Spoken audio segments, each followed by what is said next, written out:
VII. Religion in the previous shapes, which broadly differentiated themselves into consciousness, self-consciousness, reason, and spirit. There is something else which has also come forth, namely, religion as the consciousness of absolute essence. Yet it was to be found there only according to the standpoint of consciousness that is aware of the absolute essence. However, the absolute essence in and for itself, the self-consciousness of spirit, has not appeared in those forms. Consciousness, to the extent that it is the understanding, already becomes consciousness of the supersensible, or consciousness of the inner of objective existence. However, the supersensible, the eternal, or whatever else one may call it, is devoid of self. Initially, it is only the universal which is still some distance removed from spirit knowing itself as spirit. Following that was self-consciousness, which had its completion in the shape of the unhappy consciousness, which itself is only the grief of spirit as it struggled, and then failed to force itself outwards again towards objectivity. The unity of singular self-consciousness with what is its unchangeable essence, towards which singular self-consciousness brings itself, thus remains an otherworldly beyond for self-consciousness. Both the immediate existence of reason, which emerged for us from out of that grief, and reason's own distinctive shapes have no religion, because the self-consciousness of those shapes knows or seeks itself in the immediate present. In contrast, in the ethical world we saw a religion, namely, the religion of the netherworld. That religion is belief in the frightful, unfamiliar night of fate, and in the eumenides of the departed spirit. The former is pure negativity in the form of universality, the latter the same negativity in the form of singular individuality. In the latter form, the absolute essence is indeed therefore the self, and is current just as the self is not other than current. Yet the singular self is this singular ghostly shadow which has universality, which is itself fate, as separated from itself. It is indeed a shadow, a sublated this, and thereby a universal self. However, that former negative meaning has still not changed into this latter positive meaning, and thus the sublated self at the same time still immediately means this particular and essenceless self. However, fate without the self remains the night devoid of consciousness, which neither arrives at difference within itself, nor to the clarity of knowing itself. This faith in the nothingness of necessity and in the netherworld becomes faith in heaven, because the departed self must unite itself with its universality, must hammer apart what it is within that universality that the self contains, and in that way become clear to itself. However, we saw this realm of faith unfold its conceptless content only within the element of thinking, and for that reason, we saw it perish in its fate, namely, in the religion of the Enlightenment. In the religion of the Enlightenment, the supersensible otherworldly beyond of the understanding is again established, but in such a way that self-consciousness stands satisfied in this worldliness, and it knows the empty supersensible otherworldly beyond, which is neither cognizable nor frightful, neither as a self nor as power. In the religion of morality, it is finally re-established that the absolute essence is a positive content, but that content is conjoined with the negativity of the Enlightenment. The content is being, which is likewise taken back into the self and remains closed up within it, and it is a differentiated content, whose parts are likewise immediately negated as they are set up. However, the fate into which this contradictory movement descends is the self which is conscious of itself, as the fate of essentiality and actuality. Within religion, spirit knowing itself is immediately its own pure self-consciousness. Those shapes of spirit that have been examined, the true spirit, self-alienated spirit, and spirit certain of itself, together constitute spirit in its consciousness, which, confronting its world, does not cognize itself in that world. However, within conscience, spirit subjugates itself just as it has subjugated its objective world per se. It also subjugates its representational thought and its determinate concepts, and it is now self-consciousness existing at one with itself. Within the latter, spirit for itself, represented as object, signifies the universal spirit which contains all essence and all actuality within itself. However, it is not in the form of freestanding actuality or in the form of self-sufficient phenomenal nature. Spirit has, to be sure, a shape or the form of being, as it is an object of its consciousness. However, because in religion this consciousness is posited as having the essential determination of self-consciousness, the shape it takes is completely transparent to itself, and the actuality that it contains is enclosed in it, or is sublated in it, exactly in the manner in which we say all actuality. It is universal actuality, the actuality that has been thought.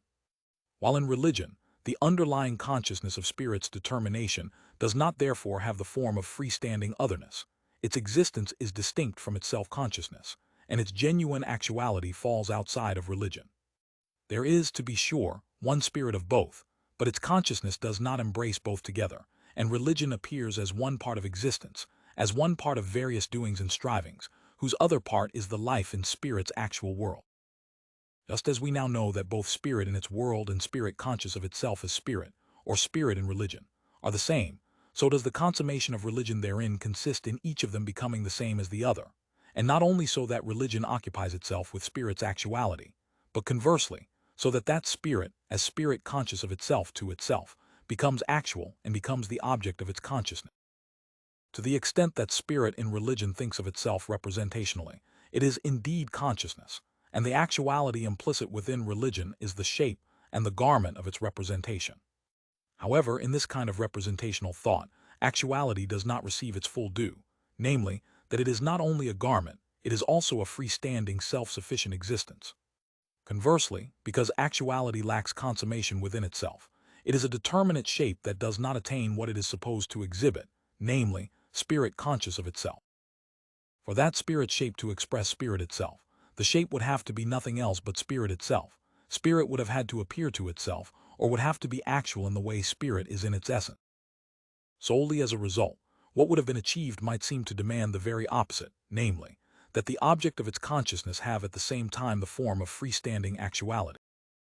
However, the spirit which is object to itself, only as absolute spirit is the spirit which is, to itself, an equally freestanding actuality as it remains therein conscious of itself.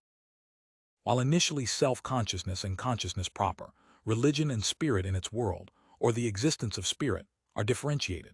The latter consists in the whole of spirit insofar as its moments are exhibited as each coming undone from the others and each presenting itself for itself.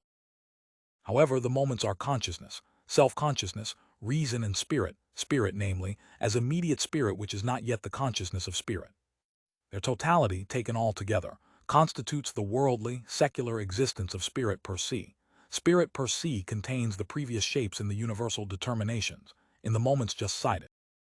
Religion presupposes the whole course of the development of those moments, and it is their simple totality, or their absolute self. In addition, in relation to religion, the course those moments travel is not to be represented as taking place in time. Only the whole spirit is in time, and the shapes which are shapes of the whole spirit as such exhibit themselves in a sequence, one after the other, for only the whole has genuine actuality, and the whole thus has the form of pure freedom with regard to others, which expresses itself as time. However, the moments of spirit as a whole, consciousness, self-consciousness, reason, and spirit, have, because they are moments, no existence distinct from each other.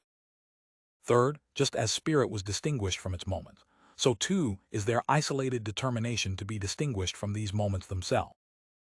We saw each of those moments in its own course of development again, differentiate itself in its own self and diversely shape itself, as, for example, sense certainty and perception were differentiated in consciousness. These latter aspects come undone from each other in time, and they belong to a particular whole. For, through determination, spirit descends from its universality to singular individuality. This determination, or the mediating middle, is consciousness, self-consciousness, etc. However, the shapes of these moments constitute singular individuality. Hence these exhibit spirit in its singular individuality, or actuality, and they differentiate themselves in time, although the succeeding shapes retain in themselves the preceding shapes. However much religion is thus the consummation of spirit, into which, as their ground, the singular moments of spirit, consciousness, self-consciousness, reason, and spirit, both return and have returned, still together they constitute the existing actuality of the whole spirit, which is only as the differentiating movement of its aspects returning back into themselves. The coming to be of religion per se is contained in the movement of the universal moments. However, while each of these attributes was exhibited not only as it determines itself in general, but also in the way that each is in and for itself, i.e., as each runs its course within itself as a whole, so too has not only the coming to be of religion as such thereby emerged, but rather those complete courses of development of singular aspects contain at the same time the determinatenesses of religion itself. The whole spirit, the spirit of religion, is again the movement from its immediacy to the arrival at the knowing of what it is in itself, or immediately is, and it is to reach the point where the shape in which it appears for the consciousness of it will be completely the same as its essence, and where it intuits itself as it is. In this coming to be, spirit therefore itself is in determinate shapes that constitute the differences of this movement, and at the same time, determinate religion thereby just as much has a determinate actual spirit. However much therefore consciousness, self-consciousness, reason and spirit belong to spirit knowing itself per se, still the determinate forms, which have each specifically developed themselves within consciousness, self-consciousness, reason and spirit, belong to the determinate shapes of self-knowing spirit. For its actual spirit, the determinate shape of religion picks out from among the shapes of each of its moments the one that corresponds to it. The one determinateness of religion overlaps all aspects of its actual existence and stamps them all with its common character. In this way, the shapes which have thus far come on the scene are now ordered differently from the way they appeared in their own series. A few short remarks about this are necessary before we go any further. In the series which was under examination, each moment, going deeper and deeper into itself, formed itself into a whole with its own distinctive principle, and cognition was the depth, or the spirit, within which the moments which have no stable existence for themselves had their substance. However, from this point on, this substance has stepped out into view. This substance is the depth of spirit certain of itself, which does not allow the singular principle to isolate itself and to make itself into a whole within itself. Rather, collecting all these moments within itself and holding them all together, this substance advances within this total wealth of its actual spirit, and all of its particular moments communally take into themselves and receive into themselves the same determinateness of the whole. This self-certain spirit and its movement are their genuine actuality and the being in and for itself, which corresponds to each single one. For much, therefore, one of the previous series in its forward movement through the nodes of the whole series marked a regression within the series, but then again continued out of those regressions in a single longitude, still henceforth. It is, as it were, broken at these nodes, these universal moments, and it falls apart into many lines, which, gathered together into one coil, at the same time symmetrically unite themselves so that the same differences, within which each moment itself gave itself a shape, all meet together. In addition, it is clear from the entire exposition as to how this coordination of the general directions represented here is to be understood. It is equally clear that it would be superfluous to remark that these differences are essentially to be taken only as moments and not as parts of the process of coming to be. In actual spirit, they are attributes of its substance, but in religion, they are instead only predicates of the subject. Likewise, in themselves or for us, all forms are indeed both contained within spirit and within each spirit. However, what is solely at issue in spirit's actuality, per se, has to do with the specific determinateness which is there for spirit within its consciousness, or the determinateness in which spirit expresses its own self, or in which shape spirit knows its essence. The difference which was made between actual spirit and the spirit that knows itself as spirit, or between itself as consciousness and as self-consciousness, is sublated within the spirit that knows itself according to its truth.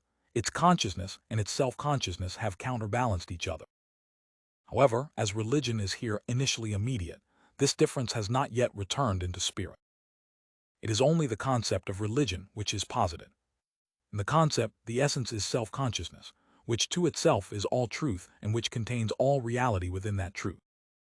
As consciousness, this self-consciousness has itself for its object spirit, knowing itself only immediately, is to itself, therefore spirit in the form of immediacy, and the determinateness of the shape in which it appears to itself is that of being. This being is indeed suffused neither with sensation nor with diverse matter, nor with any other set of one-sided moments, purposes, and determinations. Rather, it is to be suffused with spirit itself, and it is to know itself as all truth and actuality.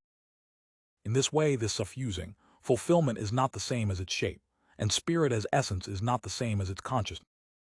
Spirit is initially actual as absolute spirit, while to itself, just as it is in the certainty of itself, so is it also in its truth, or while the extremes into which spirit as consciousness partitions itself are, for one another, in the shape of spirit. The shape adopted by spirit as the object of its consciousness remains suffused with the certainty of spirit, just as it remains suffused with its substance. And by dint of this content, what disappears is the descent of the object into pure objectivity, into the form of the negativity of self-consciousness. The immediate unity of spirit with itself is the fundament, or pure consciousness, internal to which consciousness comes undone. In this way, enclosed within its pure self-consciousness, spirit is not in religion as the creator of a nature per se. Rather, what it brings out in this movement are its shapes as spirits, which together constitute the completeness of its appearance, and this movement itself is the coming to be of its complete actuality through its singular aspects, or through its incomplete actuality. The first actuality of spirit is the concept of religion itself, or religion as immediate and thus as natural religion. Within it, spirit knows itself as its object in a natural or immediate shape. However, the second actuality is necessarily that of spirit knowing itself in the shape of sublated naturalness, or the naturalness of the self. This is therefore religion as art, for the shape elevates itself into the form of the self through the engendering of consciousness, the result of which is that this consciousness intuits in its object its own doing, or the self. Finally, the third actuality sublates the one-sidedness of the first two. The self is an immediate self just as much as immediacy is the self. However much in the first case, spirit is in the form of consciousness, and in the second in the form of self-consciousness, still in the third case, it is in the form of the unity of both. It has the shape of being in and for itself, and while it is therefore represented as it is in and for itself, this is the revealed religion. However, although spirit indeed arrives at its true shape in revealed religion, the very shape itself and the representational thought of it are still the aspect which has not been overcome. Spirit must pass over from that aspect into the concept in order to fully dissolve the form of objectivity in the concept which likewise includes its opposite within itself. At that point, spirit has grasped the concept of itself as we have just grasped it, and its shape, or the element of its existence, is, because it is the concept, spirit itself. Natural religion spirit knowing spirit is consciousness of itself, and it is, to itself in the form of the objective, it is, and is at the same time being for itself. It is for itself, it is the aspect of self-consciousness, and indeed it is so in contrast to the aspect of its consciousness, or of its relating itself to itself as object. In its consciousness, there is the opposition and, as a result, there is the determinateness of the shape in which it appears to itself and knows itself. It is this determinateness which is alone at issue in the examination of religion, for its unshaped essence, or its pure concept, has already emerged. However, the difference between consciousness and self-consciousness falls at the same time within the latter. The shape of religion does not contain the existence of spirit, neither as a freestanding nature apart from thought, nor as a freestanding thought apart from existence. Rather, the shape of religion is both that of existence contained within thought and that of a thinking which, to itself, exists there. It is according to the determinateness of this shape in which spirit knows itself that one religion differentiates itself from another. Yet it is to be noted at the same time that the exhibition of this, namely, its knowing of itself according to this singular determinateness, does not in fact exhaust the whole of an actual religion. The series of different religions, which will result from this, will again only exhibit the different aspects of a single religion, indeed of each religion. Moreover, the representational thoughts which seem to mark off one actual religion from another appear in each and every one of them. Yet at the same time, the diversity must also be regarded as a diversity of religion. While spirit is situated within the difference of its consciousness and its self-consciousness, the movement has the goal of sublating this basic difference and of giving the form of self-consciousness to the shape which is the object of consciousness. However, this difference is not already sublated as a result of the shapes which that consciousness contains also having the moments of the self in themselves, and God being represented as self-consciousness. The represented self is not the actual self. For it, like every other more precise determination of the shape, to belong in truth to this shape, then in part it must be placed into this shape by self-consciousness, and in part the lower determination must show itself to be both sublated and to be conceptually comprehended by the higher. For what is represented only ceases to be something represented, ceases to be alien to spirit's knowing, when the self has engendered it, and when it therefore both intuits the determination of the object as its own determination, and in doing so, intuits itself within that object.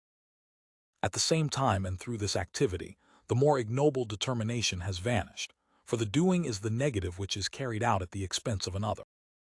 As much as that more ignoble determination is still to be found, it has withdrawn into an essentiality just as, in contrast, in those cases where the more ignoble determination still predominates, the higher determination itself is also to be found, and one determination void of self has its place alongside all the other. Hence, however much the various representational thoughts internal to a singular religion do, indeed, display the whole movement of its forms, still the character of each of those representations is determined by the particular unity of consciousness and self-consciousness, which is to say, because the latter has thereby grasped within itself the determination of the object of the former, and has, through its own doing, completely appropriated that determination, and because it knows it as the essential determination with regard to the other. The truth of faith in a determination of the religious spirit shows itself therein, namely, that the actual spirit is constituted in the same way as the shape in which spirit intuits itself in the religion. In the way, for example, that the incarnation of God, which is to be found in Oriental religion, has no truth because its actual spirit lacks that reconciliation. This is not the place to turn back from the totality of determinations to the individual determinations, and to show in what shape the completeness of all the others is contained within both itself and its particular religion. The higher form, when placed back under a more ignoble one, is deprived of its meaning for self-conscious spirit. It only superficially belongs to spirit and its representational thought. It is to be examined within its own distinctive meaning only where it is the principle of this particular religion, and where it proves its worth through its actual spirit. A luminous essence spirit, as the essence that is self-consciousness, or as the self-conscious essence, which is all truth and knows all actuality as itself, is, in contrast to the reality which it gives itself in the movement of its consciousness, initially only its concept, and this concept, in contrast to the daytime of the development, is the night of its essence, and in contrast to the existence of its moments as self-sufficient shapes, it is the creative secret of its birth. This secret has its revelation within itself, for existence has its necessity in this concept, because this concept is spirit knowing itself, and thus has within its essence the moment of being consciousness, and of representing itself objectively. It is the pure I, which in its relinquishing has the certainty of itself in itself as the universal object, or this object is for the I the permeation of all thinking and all actuality. In the first, immediate estrangement of self-knowing absolute spirit, its shape has the determination that corresponds to immediate consciousness or to sensuous certainty. It intuits itself in the form of being, but not that of the spiritless being suffused with contingent determinations of sensation. Rather, it is the being suffused with spirit. It likewise includes within itself the form which was to be found in immediate self-consciousness, the form of the master, in contrast to the self-consciousness of spirit retreating from its object. This being suffused with the concept of spirit is therefore the shape of the simple relation of spirit to itself, or the shape of shapelessness. In virtue of this determination, this shape is the pure, all-containing, luminous essence of the sunrise, which suffuses everything and which preserves itself in its formless substantiality. Its otherness is the equally simple negative, darkness, the movements of its own self-relinquishing, its creations in the unresisting elements of its otherness, are all effusions of light, and in their simplicity they are at the same time both its coming to be for itself and its return out of its existence, or the shapes of consuming streams of fire. The difference that it gives itself no doubt thrives and proliferates in the substance of existence, and it shapes itself into the forms of nature, however. The essential simplicity of its thinking wanders here and there without any constancy, sometimes enlarging its boundaries to a measureless extent, and then, in its own sublimity, it brings its own beauty, which it has heightened into splendor, into dissolution. The content which this pure being develops or its perceiving is thus an essenceless byplay in this substance, which only rises without setting into itself, without becoming a subject and securing its differences through the self. Its determinations are only attributes that do not flourish into self-sufficiency. Rather, they remain only names of the many-named one. This one is clothed with the manifold forces of existence and with the shapes of actuality as if they were selfless ornament.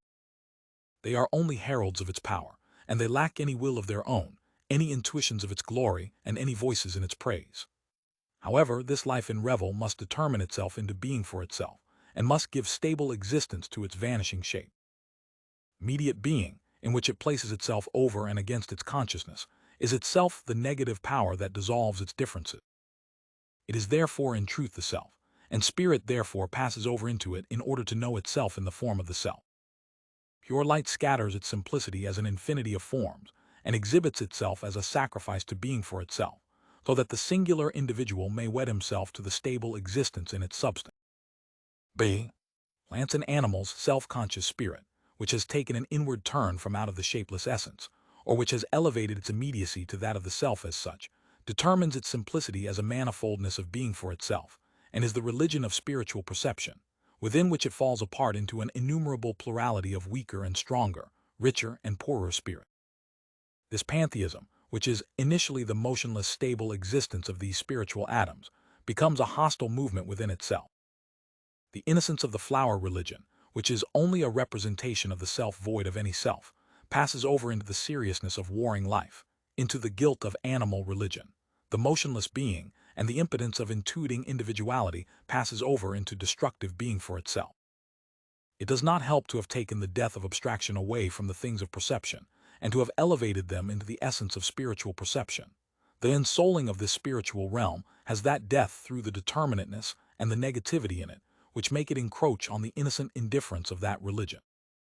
It is through this determinateness and negativity that the dispersal into the manifoldness of the motionless shapes of plants becomes a hostile movement in which the hatred of their being for itself gradually wears itself out. The actual self-consciousness within this dispersed spirit is a multitude of thinned-out and unsociable spirits of different peoples, who, in their hatred, battle with each other to the death and become conscious of determinate shapes of animals as their essence, for they themselves are nothing more than animal spirits, segregating themselves from their conscious animal life, bereft of universality. However, in this hatred, the determinateness of purely negative being for itself gradually wears itself out, and through this movement of the concept, spirit enters into another shape. The sublated being for itself is the form of the object, a form which is brought forth by the self, or which is the engendered self instead wearing itself out, i.e., the self as it becomes a thing. Hence, the laborer retains the upper hand over these animal spirits which are only tearing each other apart. The very laborer whose doing is not only negative, but rather is a steady hand and is positive. Therefore, the consciousness of spirit is henceforth the movement that is above and beyond immediate being in itself, as well as abstract being for itself. While the in itself is, through opposition, debased into a determinateness, it is no longer absolute spirit's own form. Rather, the in itself is an actuality which finds its consciousness opposed to itself as a common existence, and it then sublates that actuality. It is likewise not only this sublating consciousness, but also its representation, which engenders being for itself laid out in the form of an object. Nonetheless, this bringing forth is not yet a consummate activity. Rather, it is a conditioned activity and is the forming of what is present at hand. See, the artisan spirit therefore here appears as the artisan, and his doing, whereby he brings forth himself as object, although not yet having taken hold of the thought of himself, is an instinctive kind of working, much like bees building their cell. The first form, because it is the immediate one, is the abstract form of the understanding, and the work is not yet in its own self suffused by spirit. The crystals of the pyramids and of the obelisks, simple combinations of straight lines with even surfaces and equal relations of parts in which the incommensurability of roundness is abolished, are the works of this artisan of rigorous form. On account of the bare intelligibility of the form is not its meaning in its own self, not the spiritual self. Those works therefore either only receive spirit into themselves as an alien, departed spirit which has abandoned its living permeation with actuality, and which, being itself dead, comes to reside in these lifeless crystals, or they relate themselves externally to spirit as something which is there externally and not as spirit itself, to spirit as the light rising in the east, which casts its meaning on it. The separation from which the laboring spirit originates, the separation between being in itself, which becomes the material which it processes, and being for itself, which is the aspect of the laboring self-consciousness, has to itself become objective in its work. Its further endeavor has to set itself to sublating this separation of soul and body, to clothing and shaping the soul in its own self, and ensouling the body.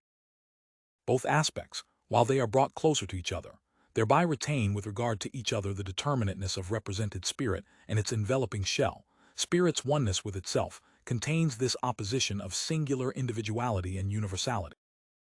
While in its aspects the work brings itself closer to itself, something else happens at the same time, namely, the work comes closer to the laboring self-consciousness, and in the work, the latter arrives at knowing itself as it is in and for itself. However, in this way the work initially only constitutes the abstract aspect of the activity of spirit, which does not yet know its content within itself. Rather, it knows this content in its work, which is a thing.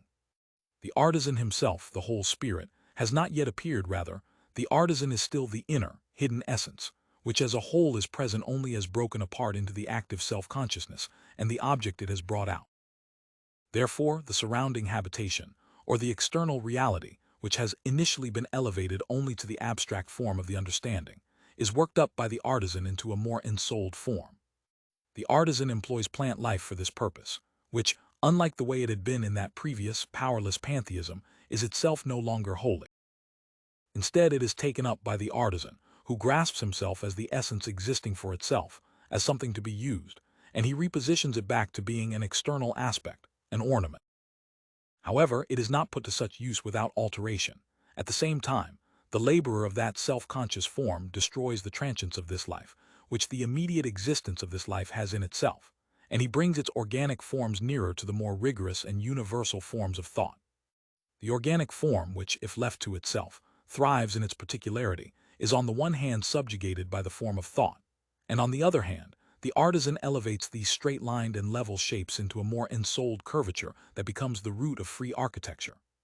This dwelling, the aspect of the universal element, or the aspect of the inorganic nature of spirit, also now includes within itself a shape of singular individuality that brings nearer to actuality the spirit which had formerly been either external or internal to existence, but which had been isolated from existence. By doing so, he makes the work more equal to active self-consciousness. The worker at first resorts to the form of being for itself per se, to the shapes of animal life. He proves that he is no longer immediately conscious of himself in animal life, by constituting himself as the productive force versus animal life, and in that life, by knowing himself as his own work. The result is that the animal shape is at the same time both sublated and becomes the hieroglyph of another meaning, the hieroglyph of thought. Hence, this shape is also no longer solely and entirely used by the worker, rather, it becomes blended with the shape of thought, with the human shape. Still, the work lacks the shape and existence in which the self exists as self. It also still lacks in its own self the pronouncement of itself as locking within itself an inner meaning. It lacks language, the element in which the diffusing sense itself is present. Hence the work, even when it is wholly purified of what is animalistic, and even when it bears in it the shape of self-consciousness alone, is still the soundless shape that needs the rays of the rising sun in order to have a sound, which, although brought out by the light, is also only sound and not language, and which only points to an external self, not to the inner self. Standing over and against this external self is the other shape, which announces that it has in it an inner. Nature, returning back into its essence, deposes its living, isolating, self-disorienting manifoldness in all its movement, and it lowers it into an inessential casing which is the covering of the inner. This inner is at first still the simple darkness, the unmoved, the black formless stone. Both illustrations contain inwardness and existence, the two moments of spirit, and both illustrations contain both moments at the same time in opposed relationships, the self as inner as well as outer. Both are to be united. The soul of the humanly formed statuary column does not yet come out of the inner, is not yet language, the existence that is inner in its own self, and the inner of multiform existence is still without sound, still undifferentiated within itself, still separated from its outer to which all differences belong.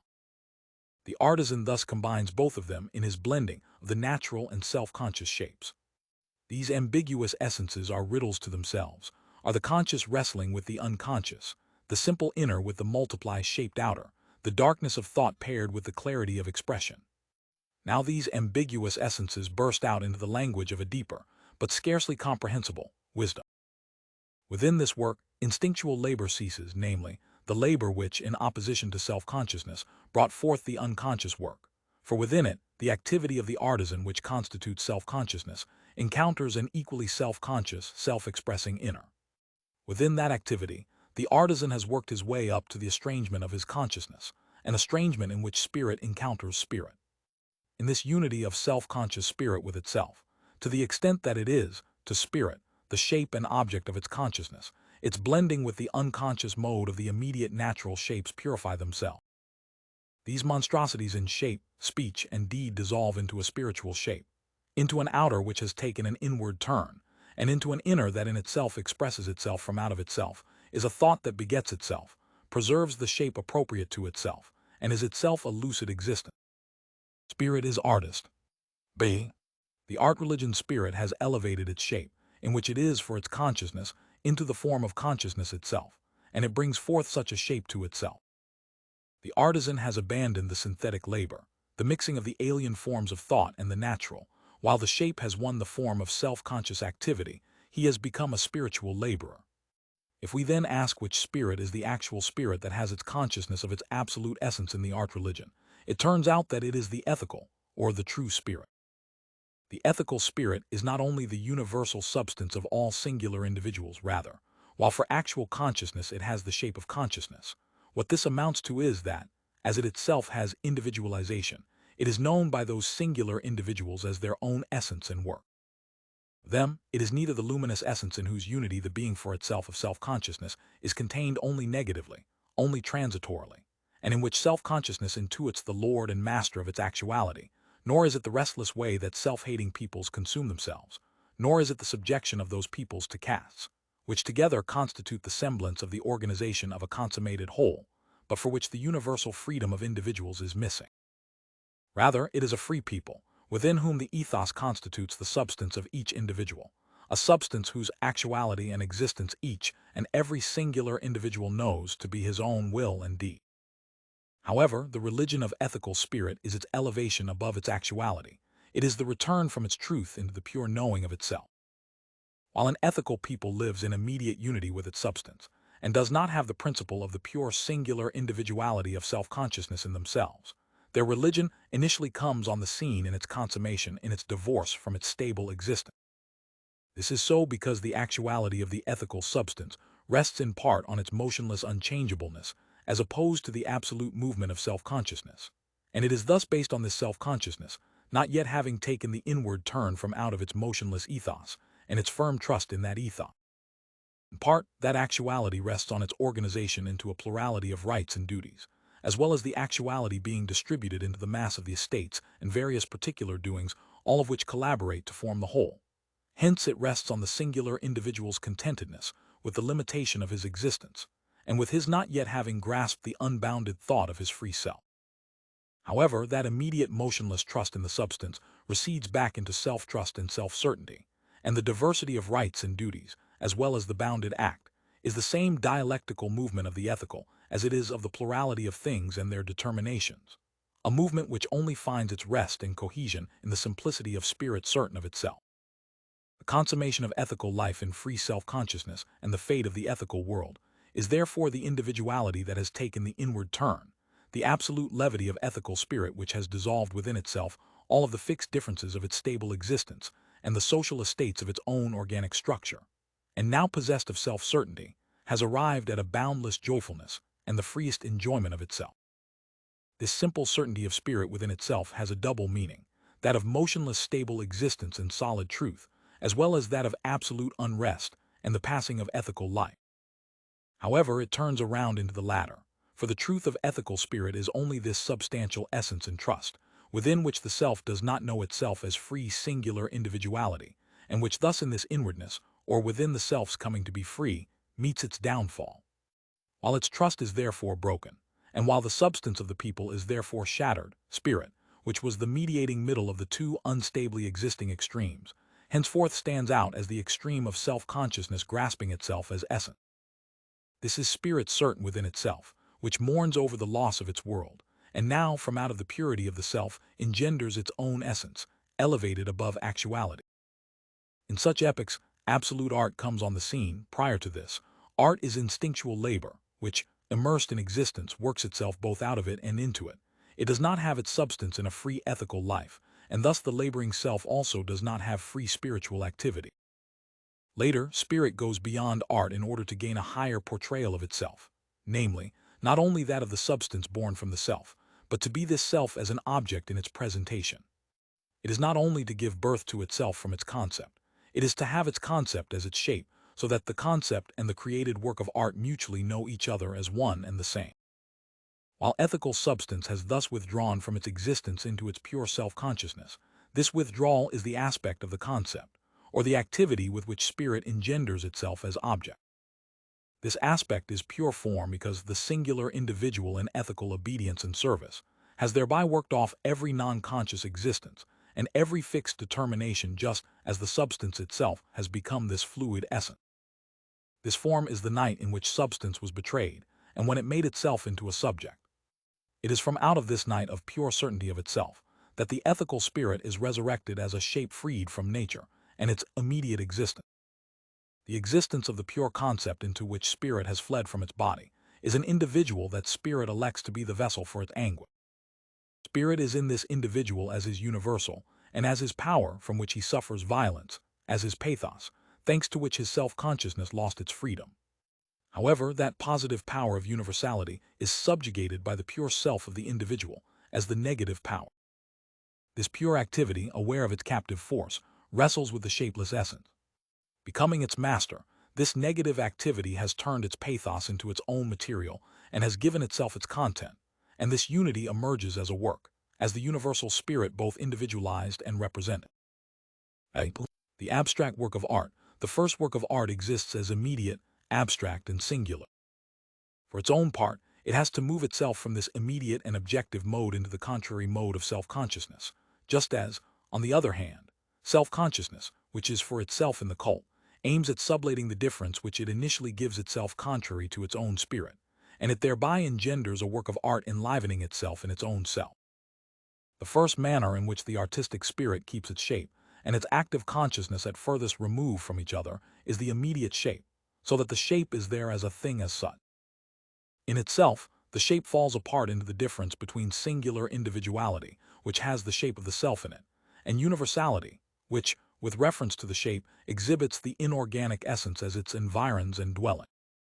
Through the elevation of the whole into the pure concept, this shape attains its pure form, which belongs to spirit. It is neither the crystal, which belongs to the understanding and which houses the dead or which is illuminated by the soul external to it, nor is it the mingling of the forms of nature and of thought initially arising out of plants, whose activity is in here still an imitation. Rather, the concept strips off the root, branches, and leaves still clinging to those forms, and purifies them into structures in which the crystal's straight lines and surfaces are elevated into incommensurable relationships, in such a way that the ensouling of the organic is incorporated into the abstract form of understanding, and at the same time, its essence, incommensurability, is preserved for the understanding. However, the indwelling God is the black stone drawn out of its animal encasing, which is penetrated with the light of consciousness. The human shape strips off the animal shape with which it was intermingled. For the God, the animal is only a contingent disguise. The animal walks alongside its true shape and no longer counts for itself as valid. Its meaning has degenerated into that of something other, into a mere sign.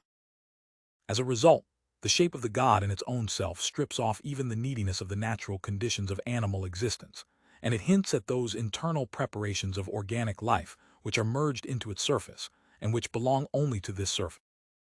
However, the essence of the God is the unity of the universal existence of nature and of self-conscious spirit, which, in its actuality, appears as confronting nature. At the same time, being at first a singular shape, its existence is one of the elements of nature just as its self-conscious actuality is a singular spirit of a people. However, in this unity, the former is the element which is reflected into spirit. It is nature transfigured by thought and united with self-conscious life. For that reason, the shape of the gods has its natural element as that which is sublated, as an obscure memory within itself.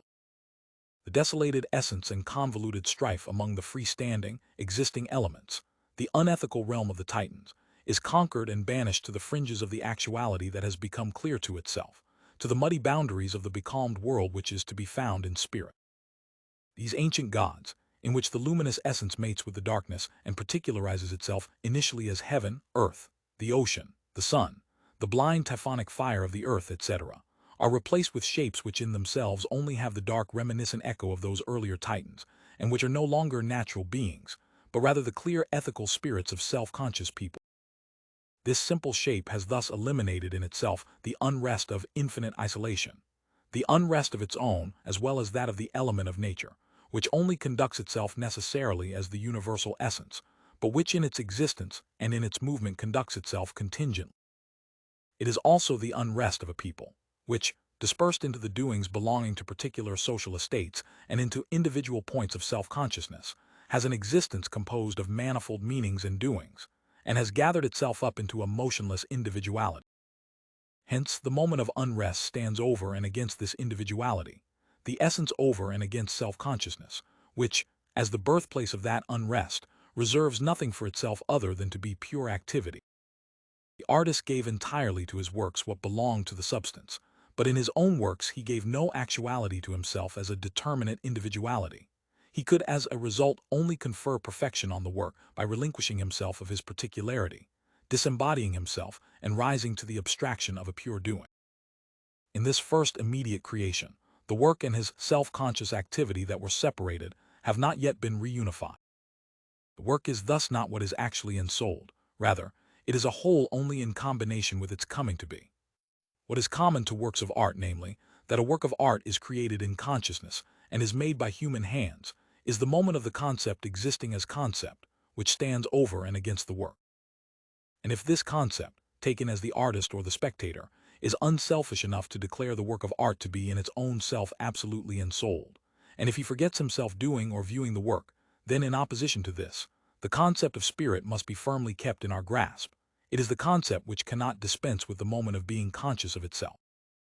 But this moment stands over and against the work because the concept in this, its first estrangement, gives the two aspects, in regard to and in opposition with each other, their abstract determinations of doings and thing-being.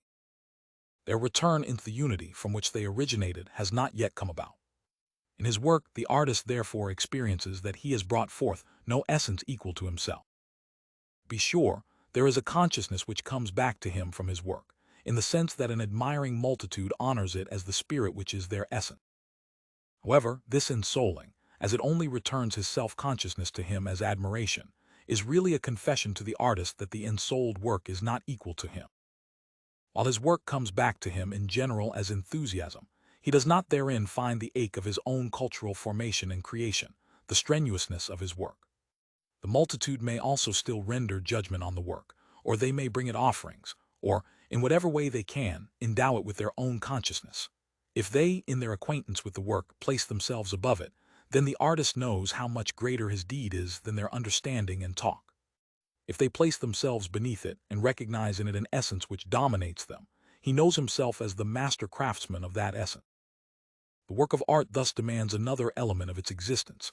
It demands that the God have another way of coming to light other than that in which, in the depths of his creative night, the God falls down into the very opposite, into externality, into the determination of a thing lacking self-consciousness. This higher element is language, an existence which is immediately self-conscious existence. Just as the singular individual self-consciousness is there in language, it likewise immediately is there as a universal contagion. Complete particularization of being for itself is at the same time the fluidity and the universally communicated unity of the multiple selves. It is the soul existing as soul. The God which therefore has language as an element of his shape is the work of art ensouled in its own self, which immediately has pure activity in its existence, which, as a thing, had existed over and against it. Or self-consciousness remains immediately at one with itself, in its essence becoming objective. As thus being at one with itself within its essence, it is pure thinking, or it is the devotion whose inwardness at the same time has existence in the hymn. The hymn contains within itself the singular individuality of self-consciousness, and in being heard, this singular individuality is there at the same time as universal singular individuality. Devotion, kindled in every individual, is the spiritual stream which in the multiplicity of self-consciousnesses is conscious of itself as the same doing in each and all, and as simple being. As this universal self-consciousness of each and all, spirit has in one unity its pure inwardness as well as the being for others and the being for itself of the singular individual. This language is distinguished from another language of the God, which is not that of universal self-consciousness. The oracle, both in the case of the God of the arch-religion as well as those of the preceding religions, is the necessarily first language of the God, for it lies within the God's concept that the God is the essence of nature as well as spirit, and thus does not have only natural but also spiritual existence as well. The extent that as this moment first lies in the God's concept, and is not yet realized in religion, language is for religious self-consciousness the language of an alien self-consciousness. Self-consciousness which still remains alien to its own religious communities, not yet there in the way its concept requires.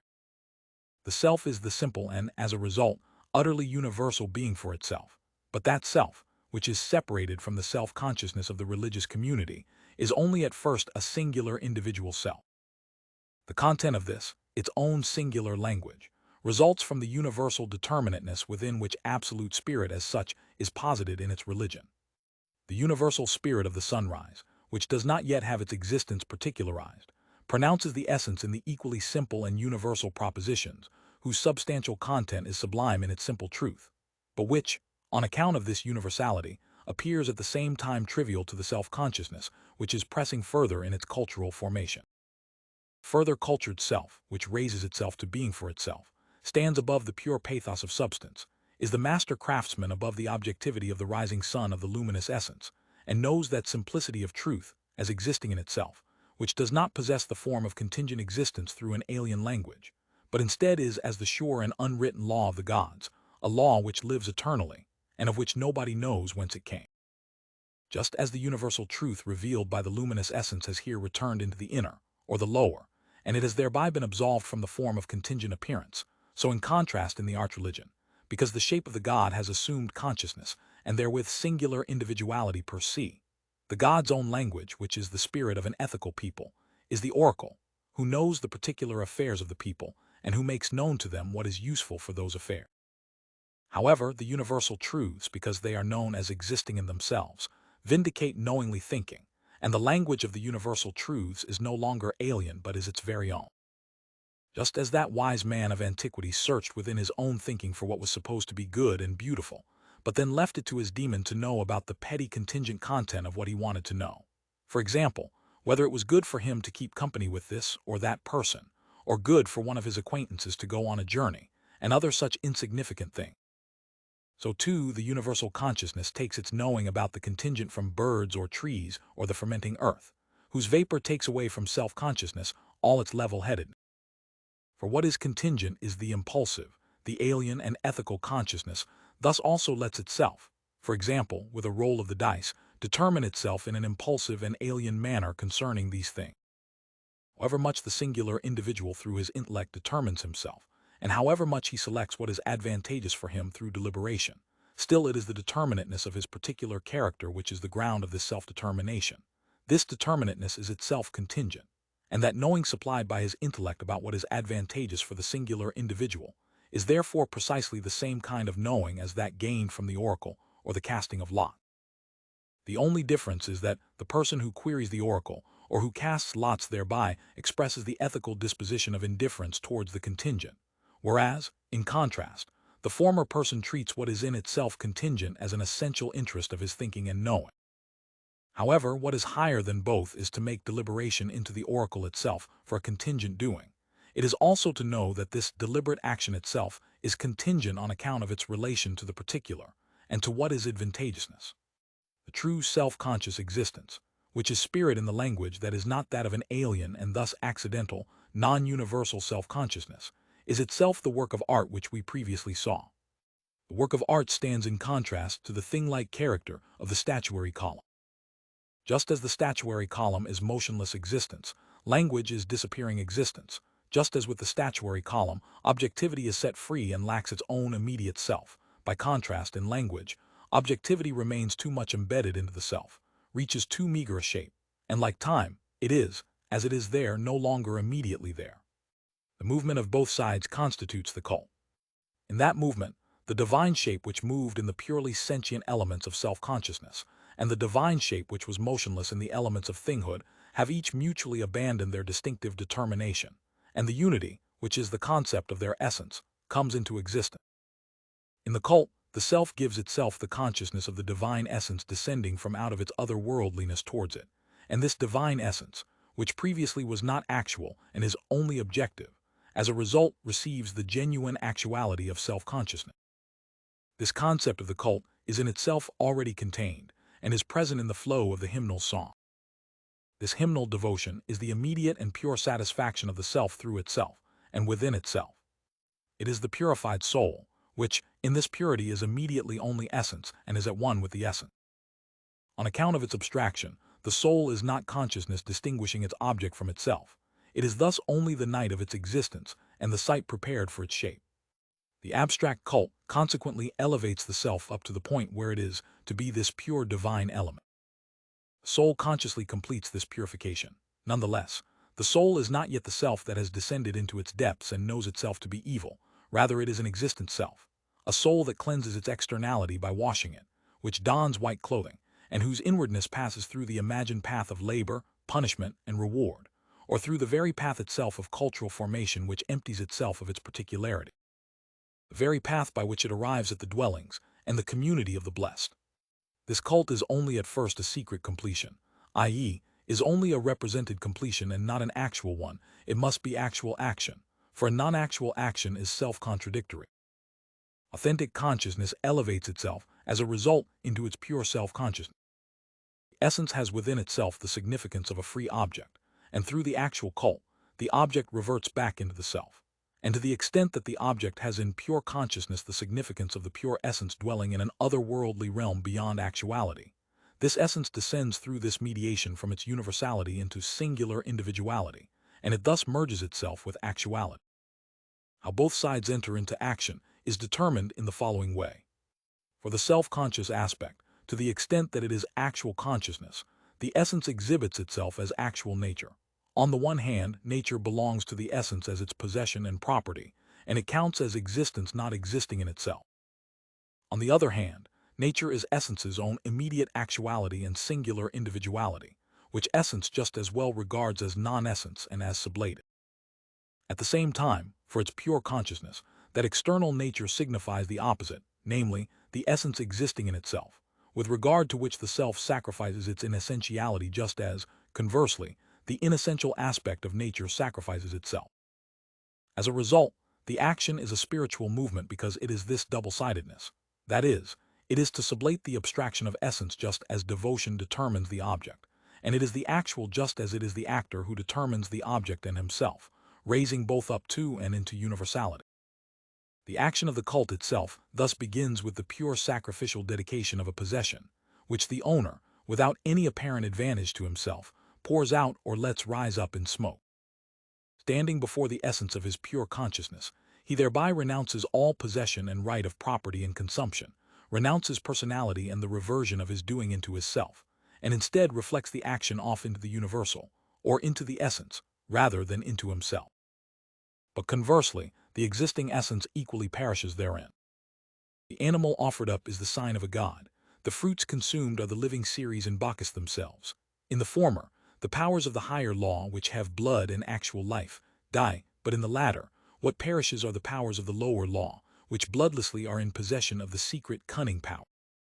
The sacrifice of the divine substance, insofar as it is a doing, belongs to the side of self-consciousness, and for this actual doing to be possible, the essence must have already in itself sacrificed itself. It has therein done this in that it has given itself existence, and made itself into a singular animal, and into the fruit of the earth. This renunciation, which the essence has already in itself completed, the acting self-presence in existence and for its consciousness, and it replaces that former immediate actuality with the higher actuality, namely, that of himself. The unity which has arisen, which is the result of sublated singular individuality and of the separation of both sides, is not that of only negative fate, rather, it has a positive meaning. What was sacrificed to the abstract essence of the netherworld is just given away, and what that meant was that the reflection of possession and being for itself into the universal is differentiated from the self as such. However, at the same time, this is only a trifling part, and the other act of sacrifice is only the destruction of what cannot be used, and is instead the preparation of the offering for a meal, the feast that cheats the action out of its negative significance. The person making the offering reserves for his consumption the greatest share from that first offering, and what is useful from the latter offering. This consumption is the negative power that sublates the essence as well as singular individuality, and this consumption is at the same time the positive actuality in which the objective existence of the essence is transformed into self-conscious existence, and the self has consciousness of its unity with the essence. Incidentally, this cult is indeed an actual action, but its significance lies for the most part only in devotion. What belongs to this devotion is not objectively brought out, just as the result in consumption robs itself of its existence. As a result, the cult goes further and, as a result, initially replaces this defect by giving its devotion an objective stable existence, as the cult is the common work, or the work of each and every singular individual, which produces a dwelling and adornment for the honor of the god. As a result, the objectivity of the statuary column is in part sublated, for it is through this consecration of his gifts, and his labors that the laborer disposes the god to favor him, and he intuits his self as belonging to the god. In part, this doing is also not the artist's singular labor, but rather this particularity is dissolved in universality. However, it is not only the honor of the god which comes about, and the blessing of his favor does not flow only in representational thought onto the work.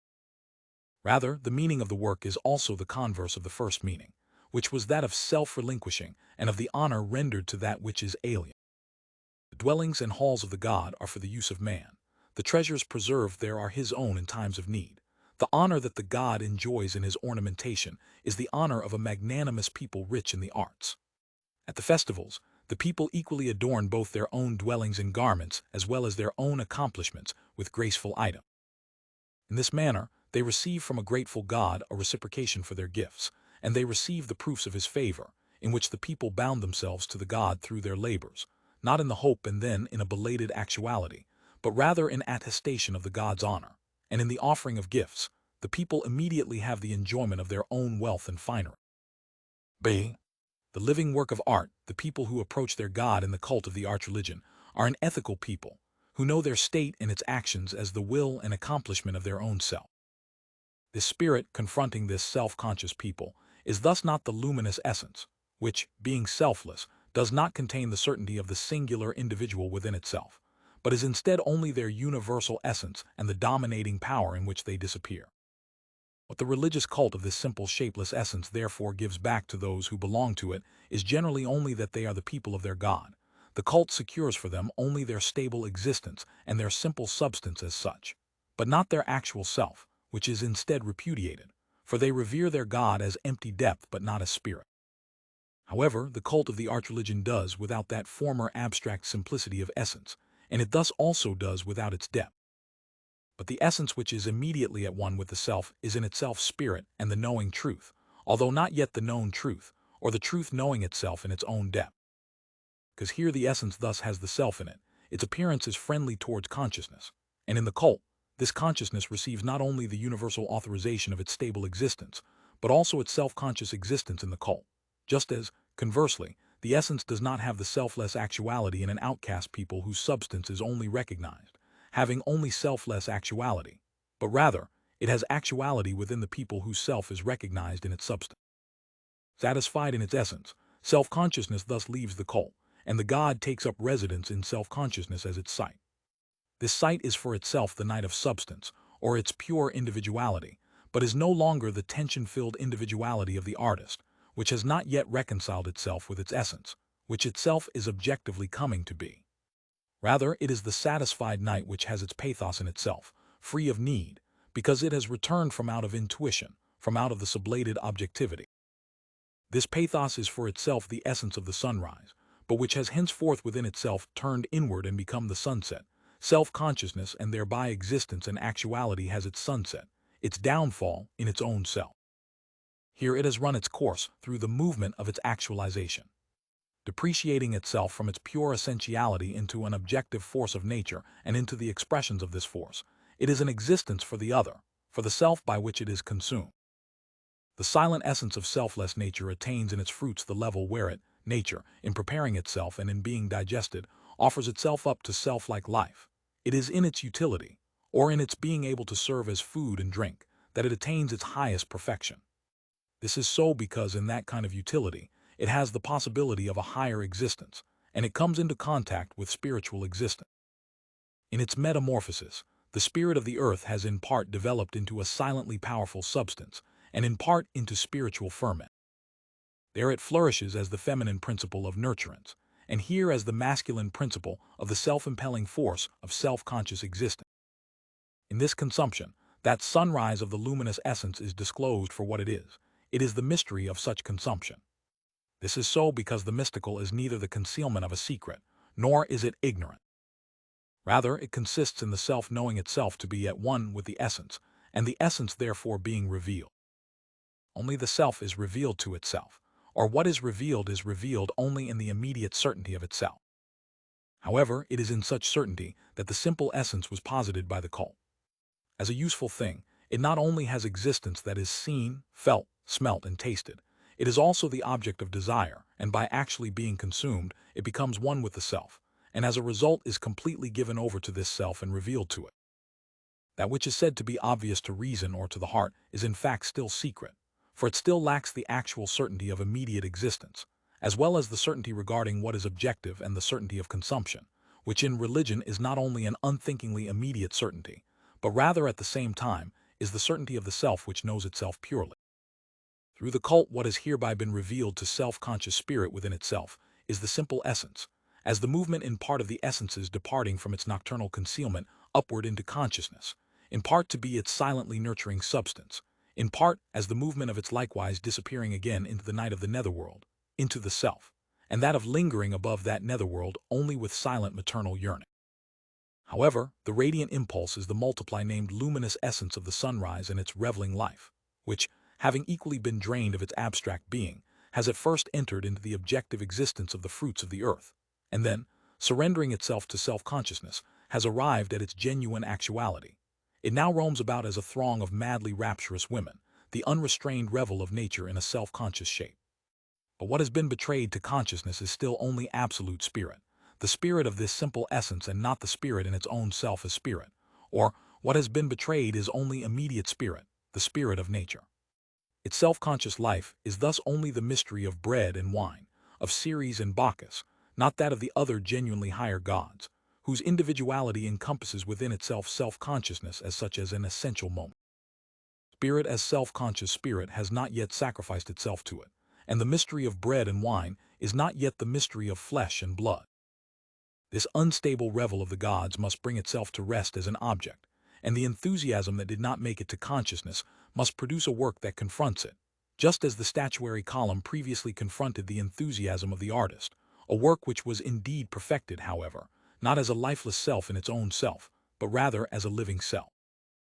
One such cult is the festival which man gives in his own honor, but which does not yet place into the cult the meaning of the absolute essence, for it is the essence, not yet spirit, that is first revealed to it. The essence is revealed to him, not as the sort of essence which essentially assumes human shape. However, this cult lays the ground for this revelation, and it lays out its moments one by one. So what is here is the abstract moment of the living embodiment of essence, just as formerly there was the unity of both in an unconscious enthusiastic rapture. In place of the statuary column, man thus places himself as the shape educated and elaborated for perfectly free movement, just as the statue is the perfectly free state of motionless being. However much every singular individual knows at least how to play the part of a torchbearer, still one of them stands out from the rest, he who is the shaped movement itself, the smooth elaboration and fluent force of all the members.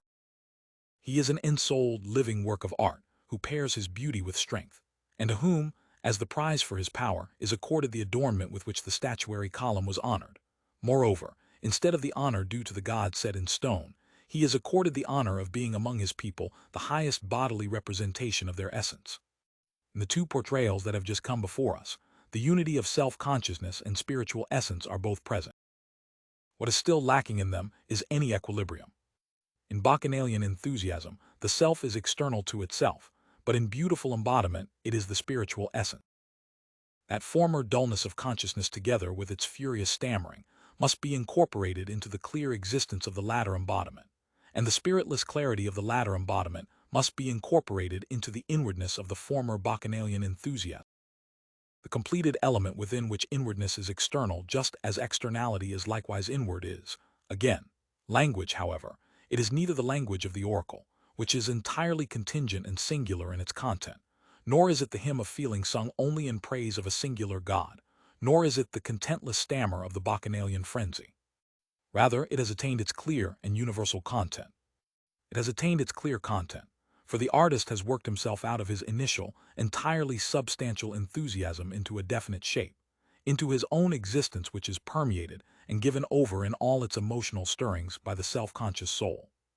It has attained its universal content, for in this festival, which is to the honor of man, the one-sidedness of the statuary columns vanishes, those statues which only contained a single national spirit, a determinate character of divinity.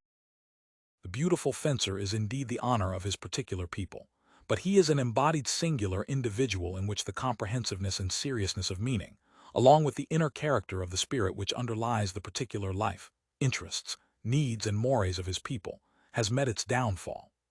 In this self-relinquishing into complete embodiment, spirit has cast off the particular impressions and echoes of nature, which, as the actual spirit of the people, it encompassed within itself. Its people thus are, to themselves, no longer conscious of their particularity in that spirit, but rather are instead conscious of casting off this particularity and of the universality of their human existence. See the spiritual work of art, the spirits of different peoples, which become conscious of the shape of their essence in a particular animal, merge into one spirit. In that way, the particular beautiful spirits of a people combine themselves into one pantheon whose element and abode is language.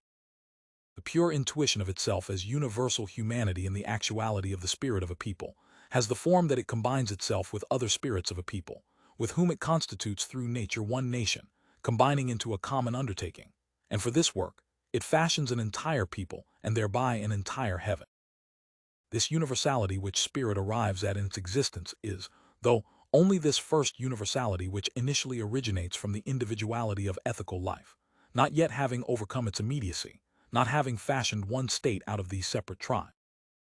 The ethical life of the actual spirit of a people rests partly on the immediate trust of the singular individuals in the whole of their people, partly in the immediate participation which all, irrespective of differences of estate, take in the resolutions and business of their government.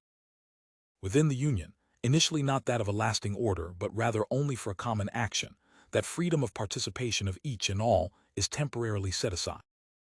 This first communal endeavor is thus more of an assembly of individualities than it is the dominion of abstract thought, which would rob singular individuals of their self-conscious participation in the willing and acts of the whole.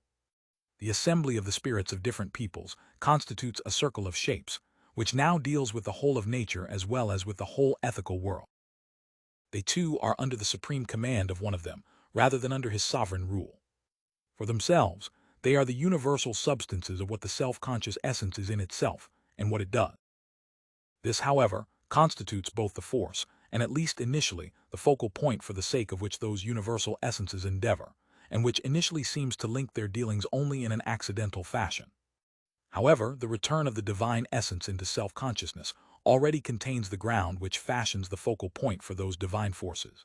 It initially conceals their essential unity under the form of a friendly, external relation between both worlds. The same universality that corresponds to this content also necessarily has the form of consciousness, and it is in this form that it comes on the scene. It is no longer the actual doing of the cult. Rather, it is a doing which has not yet been elevated to the concept, but instead only to that of representational thought, to the synthetic linkage of self-conscious and external existence. This representational thought's existence, language, is the first language, the epic as such, which contains universal content, or universal at least in the sense of the completeness of the world, even though not in the sense of the universality of thought. The bard is the singular and the actual, and from whom, as the subject of this world, the world is created and by whom it is born. His pathos is not the anesthetic power of nature, rather, it is mnemosyne, the reflection and inwardness which has come to be, the memory of an earlier immediate essence. He is the organ vanishing within its content. What counts is not his own self but his muse, his universal song. But what in fact is present here is the syllogism, in which the extreme of universality, the world of the gods, is combined with that of singularity, the bard, by the mediating middle of particularity. The mediating middle is the people and its heroes, who, like the bard, are singular people but only as representationally thought, and they are as a result universal, like the free extreme of universality itself, namely, the gods. In this epic, what thus comes about in itself in the cult, the relation of the divine to the human, presents itself as such to consciousness. The content is an action of the essence conscious of itself. Acting disturbs the rest of the substance and arouses it. It thereby divides its simplicity and opens it up to the diverse world of natural and ethical forces. The action is the violation of the peaceful earth. It is the trench ensouled through blood, which provokes the departed spirits, who, thirsting for life, receive it in the doings of self-consciousness. The dealings, which are at issue in the universal endeavor, acquire two aspects: the self-like aspect, accomplished by the totality of actual peoples along with the individualities who are the heads, and the universal aspect accomplished by their substantial power. However, the relation between the two was previously determined, so that it is the synthetic combination of the universal and the singular, or is representational thinking. It is on this determinateness that the assessment of this world hangs. The relationship between the two is, as a result, an intermingling of both of them, a relationship which inconsistently divides the unity of the doing, and which needlessly tosses the action from one side to the other. The universal powers have the shape of individuality and thereby have in them the principle of acting. Their having an effect hence appears as a doing which originates wholly from out of them, an activity which is equally as free as those originating from the people. Hence, one and the same thing has been done by the gods, as well as having been done by men. The seriousness of those former powers is a farcical superfluity, since this latter is in fact the force of the acting individuality, whereas the effort and labor of the latter is again a useless effort, since it is the former who direct everything. The ephemeral mortals who are nothing are at the same time the powerful self which brings into subjection the universal essence, offends the gods, provides actuality for them, and provides the gods with an interest in doing something, just as, conversely, these powerless universalities, which nourish themselves on their gifts from mankind and only get something to do through people, are the natural essence and the basic material of all events, and are equally the matter of ethical life and the pathos of doing. However much their elemental natures are initially brought into actuality and into an activated relationship through the free self of individuality, still they are equally as much the universal that withdraws itself from this bond, which remains unrestricted in its destiny, and which through the invincible elasticity of its unity extinguishes the point-like singleness of the actor and his figurations, preserves itself in its purity, and dissolves all that is individual in its fluidity. Just as the gods fall into this contradictory relation with the self-like nature confronting them, their universality just as much comes into conflict with their own determination and its relations to others. They are the eternal, beautiful individuals, motionless in their own existence, removed from all transience and from alien power. However, they are at the same time determinate elements, particular gods, who stand in relation to others. However, according to the opposition it involves, that relationship to others is a battle with those others, a comic self-forgetfulness about their own eternal nature. That determinateness is rooted in the stable existence of the divine, and in its limitation it has the self-sufficiency of the whole individuality, through which their characters at the same time lose the sharpness of their very distinctiveness, and in their multiple meanings they blend together with each other.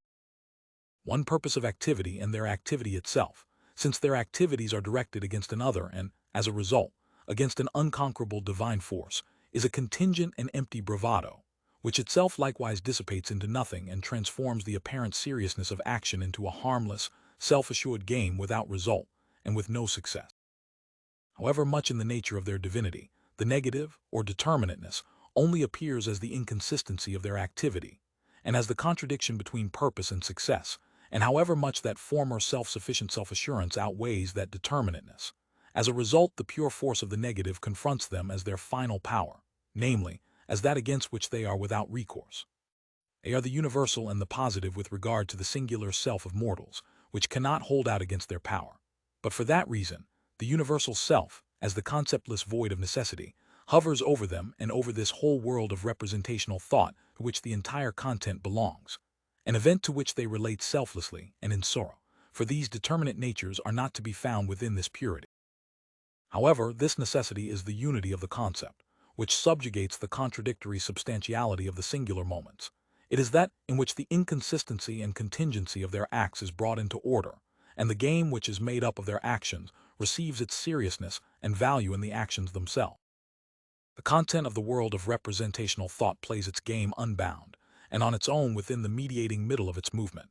It gathers round the individuality of a hero, who in his strength and beauty feels his life broken, and who mourns the early death he sees ahead of him.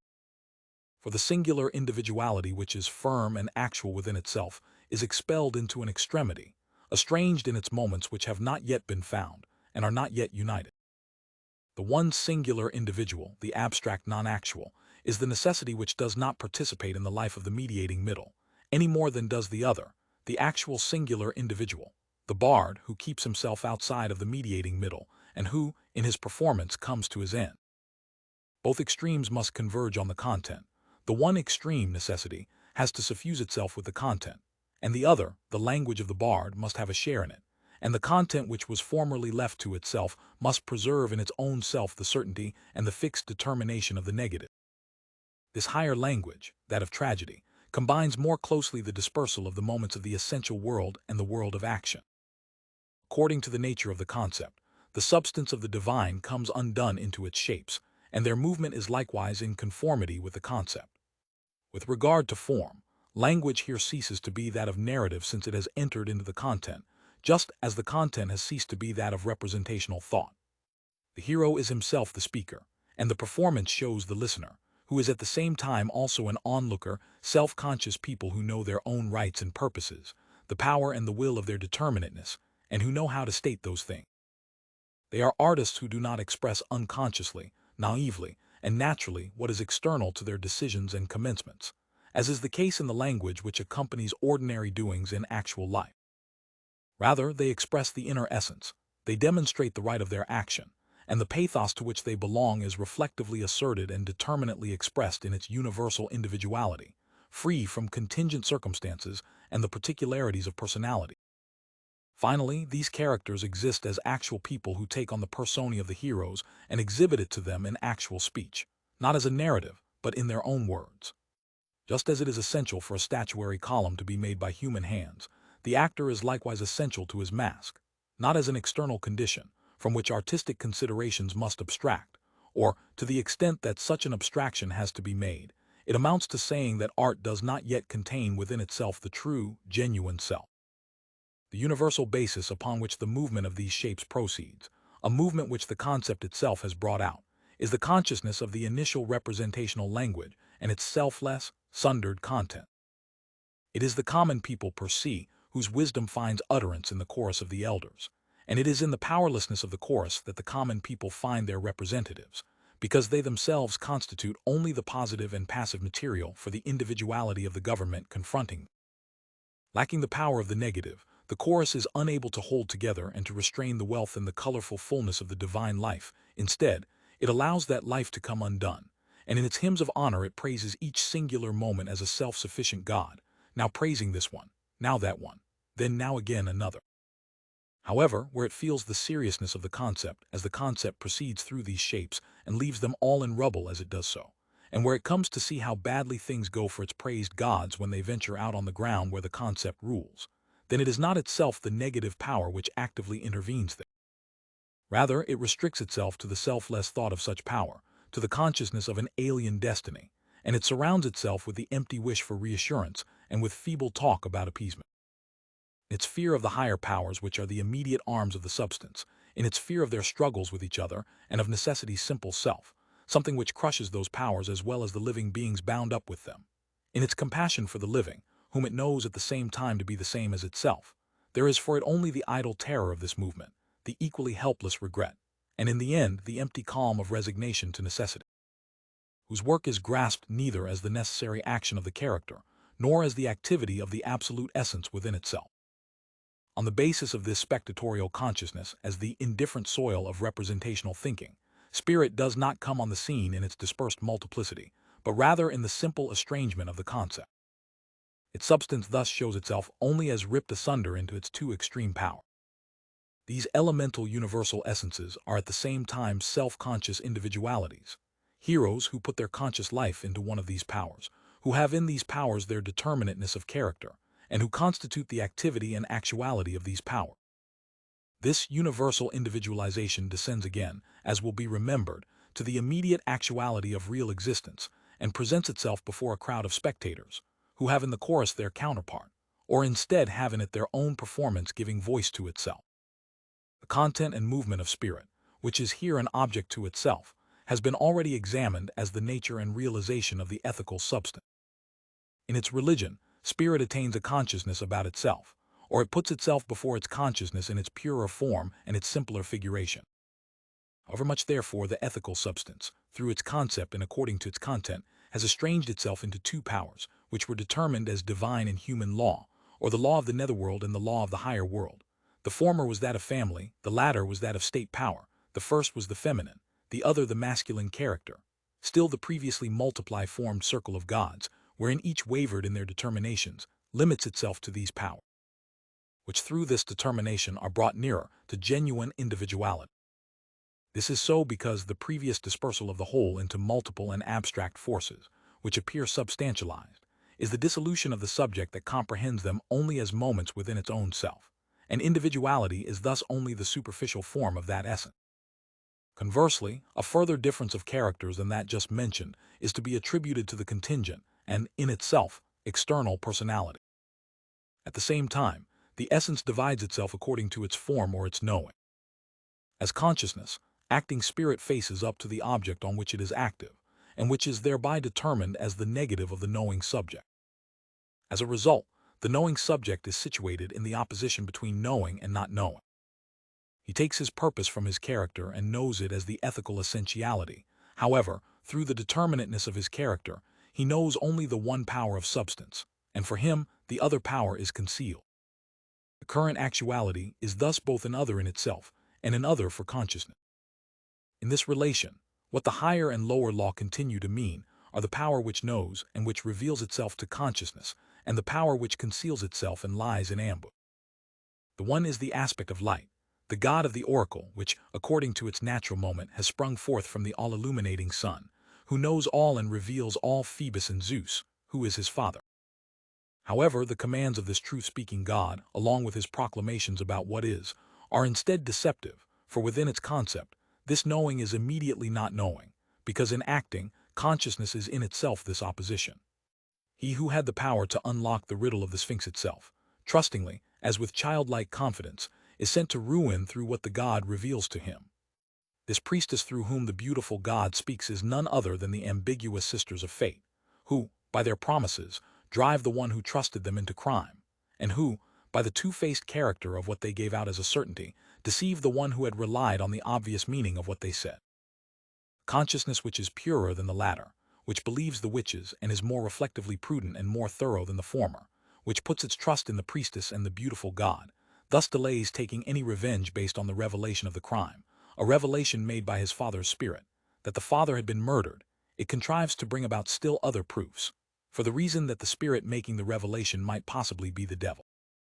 This mistrust is well grounded for the reason that the knowing consciousness places itself into an opposition between the certainty of itself and the objective essence. The right of the ethical, namely, that actuality is nothing in itself in opposition to the absolute law, learns from experience that its knowing is one-sided, that its law is only a law of its character, and that it has grasped only the one power of substance. Action itself is this inversion of what was known into its contrary, into being. It turns the law of character and knowing into the law of their opposite, with which the former is bound up in the essence of the substance. It turns it into the arenize of that other power and character which was aroused into hostility. This lower law sits with Zeus on the throne and enjoys equal standing with the revealed law and the knowing God. The divine world of the chorus is restricted to these three essences by the acting individuality. The one is the substance, which is the power presiding over both the hearth and home, and the spirit of familial piety as much as it is the universal power of the state and of the government.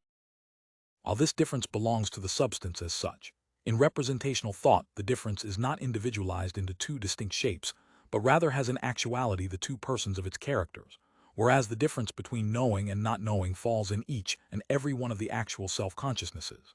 And it is only in abstraction, in the element of universality, that it portions itself out into two individual shapes. For the self of the hero only has existence as a whole consciousness, and hence is essentially the whole difference which belongs to the form, but the hero's substance is determinate, and only one side of the difference of content belongs to him. Hence, of the two aspects of consciousness, which in actuality have no separate individuality belonging to each on its own, each receives in representational thought its own particular shape. The one is that of the revealed God, the other is that of the self-concealing aeronaut. In part both enjoy equal honor, but in part, the shape of the substance, Zeus, is the necessity of the relation of both to each other. The substance is the relation, that knowing is for itself, but it has its truth in the simple, and that the difference, through which actual consciousness is, has its ground in the inner essence which is erasing it, and because the self-clear conscious assurance of certainty has its confirmation in forgetfulness. Consciousness unlocked this opposition by acting. In acting according to revealed knowing, it experiences the deceptiveness of that knowing. According to the content, In submitting to one of the attributes of substance, it violates the other, and as a result gives the latter a right against itself. Following the God that knows, it has on the contrary seized hold of what is not revealed, and it did penance for having trusted that knowing whose double-sided ambiguity, for this is its very nature, must have been also available for it and must have been a warning to it.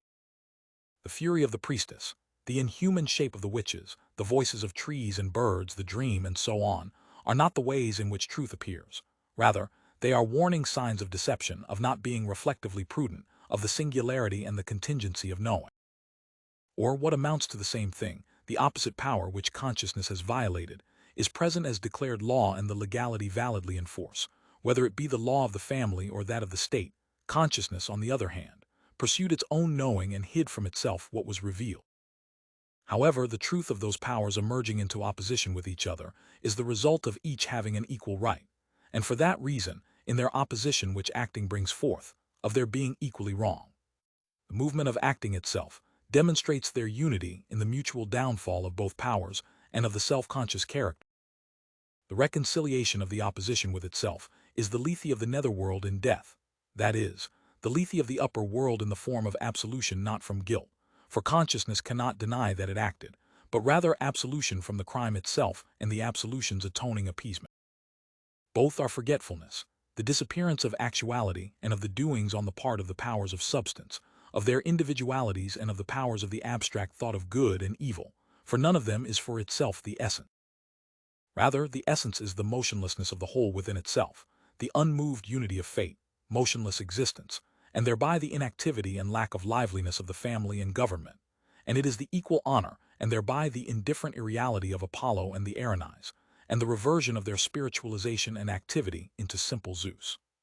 This fate completes the depopulation of heaven, of that intermingling of individuality and essence which is devoid of thought, an intermingling through which this essence's doing appears as inconsistent, contingent, and unworthy of itself. For individuality, when it adheres itself only superficially to essence, is inessential individuality. The expulsion of such essenceless representational thoughts, something demanded by the philosophers of antiquity, thus already begins in tragedy itself, because the division of the substance is dominated by the concept. Individuality is thereby essential individuality, and the determinations are the absolute character. Self-consciousness represented in tragedy knows and recognizes on that account only one highest power. This Zeus is known and recognized only as the power of the state or of the hearth and home, and in the opposition of knowing, only as the father of the knowing of the particular, a knowing that is coming to assume a shape, and as the Zeus of the oath and of the Erinyes, the Zeus of the universal, of the inner which dwells in concealment. Further moments are dispersed into representational thought from out of the concept, and the chorus permits them one after the other to be validly in force. Those moments are, however, not the pathos of the hero, but rather to him. They decline into passions, that is, they have declined into accidental essenceless moments, which the selfless chorus indeed praises but which are neither capable of constituting the character of heroes, nor of being enunciated and revered by the chorus as their essence. However, the persons of the divine essence itself, as well as the characters of its substance, merge into the simplicity of the unconscious. As opposed to self-consciousness, this necessity has the determination of being the negative power of all the shapes coming on the scene, of those shapes then not cognizing themselves in it, but rather instead meeting their downfall. The self enters the scene only distributed among the characters, not as the mediating middle of the movement. However, self-consciousness, the simple certainty of itself, is in fact the negative power, the unity of Zeus, the unity of the substantial essence and abstract necessity. It is the spiritual unity into which everything returns. Because actual self-consciousness is still distinguished both from substance and from fate, it is in part the chorus, or rather is instead the crowd looking on, which this movement of the divine life as something alien suffuses with fear, or in which this movement, as something close to them, as touching them, brings forth an inactive compassion. Partly to the extent that consciousness acts in unison with the characters and belongs to them, is this union an external one, because the true union, namely, that of self, fate, and substance, is not yet present and available. This union is thus hypocrisy, and the hero who appears before the spectators fragments into both his mask and into the actor, into the persona and the actual self. The self-consciousness of the heroes must set aside its mask and show itself as knowing itself to be the fate of the gods of the chorus, as well as that of the absolute powers themselves, and is no longer separated from the chorus, from the universal consciousness. For the moment, it is comedy that has the aspect of actual self-consciousness exhibiting itself as the fate of the god. These elemental essences, as universal moments, are not selves and are not actual. They are, to be sure, outfitted with the form of individuality, but in their case this is only imagined and does not belong in and for itself to them. The actual self does not have that sort of abstract moment for its substance and content. If the subject is thus elevated above that sort of moment as it would be elevated above a singular property, and wearing this mask, the subject expresses the irony of something that wants to be something for itself. The posturing of the universal essentiality is revealed in the self. It shows itself to be trapped in an actuality, and it lets the mask drop exactly as it wants to be something right. The self, coming on the scene here with the sense that it is actual, plays with the mask which it once put on in order to be its persona. However, it just as quickly makes itself come out from this illusion and again come forward in its own nakedness and ordinariness, which it shows not to be distinct from the authentic self, from the actor, nor even from the spectator. This universal dissolution of shaped essentiality itself in its individuality becomes more serious in its content, and as a result, more wanton and more bitter to the extent that the content has its more serious and more necessary significance. The divine substance unifies within itself the meaning of natural and ethical essentiality.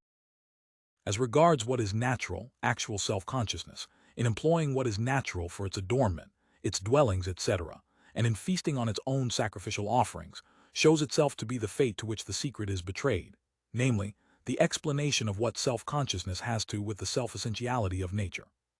In the mystery of bread and wine, it makes this self-essentiality of nature, together with the meaning of the inner essence, its own, and in comedy it is particularly conscious of the irony of this meaning itself. Now, to the extent that this meaning incorporates the ethical essentiality, it in part means the people in both of its aspects, that of the state, or the genuine demos, and that of the singularity of family life. However, in part the meaning is that of self-conscious, pure knowing, or the rational thinking of the universal.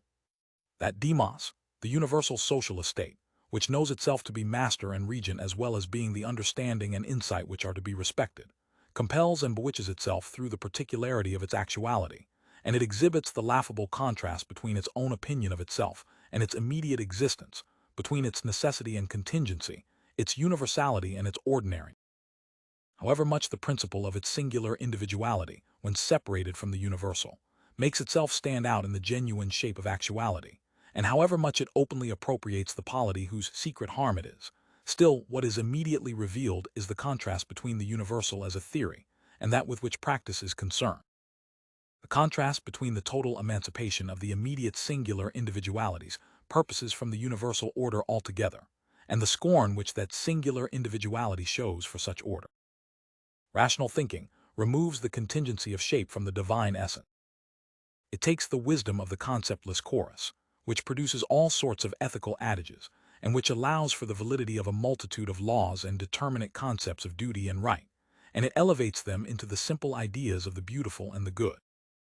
The movement of this abstraction is the consciousness of the dialectic which these maxims and laws have in themselves, and is thereby the consciousness of the disappearance of the absolute validity in which they had previously appeared.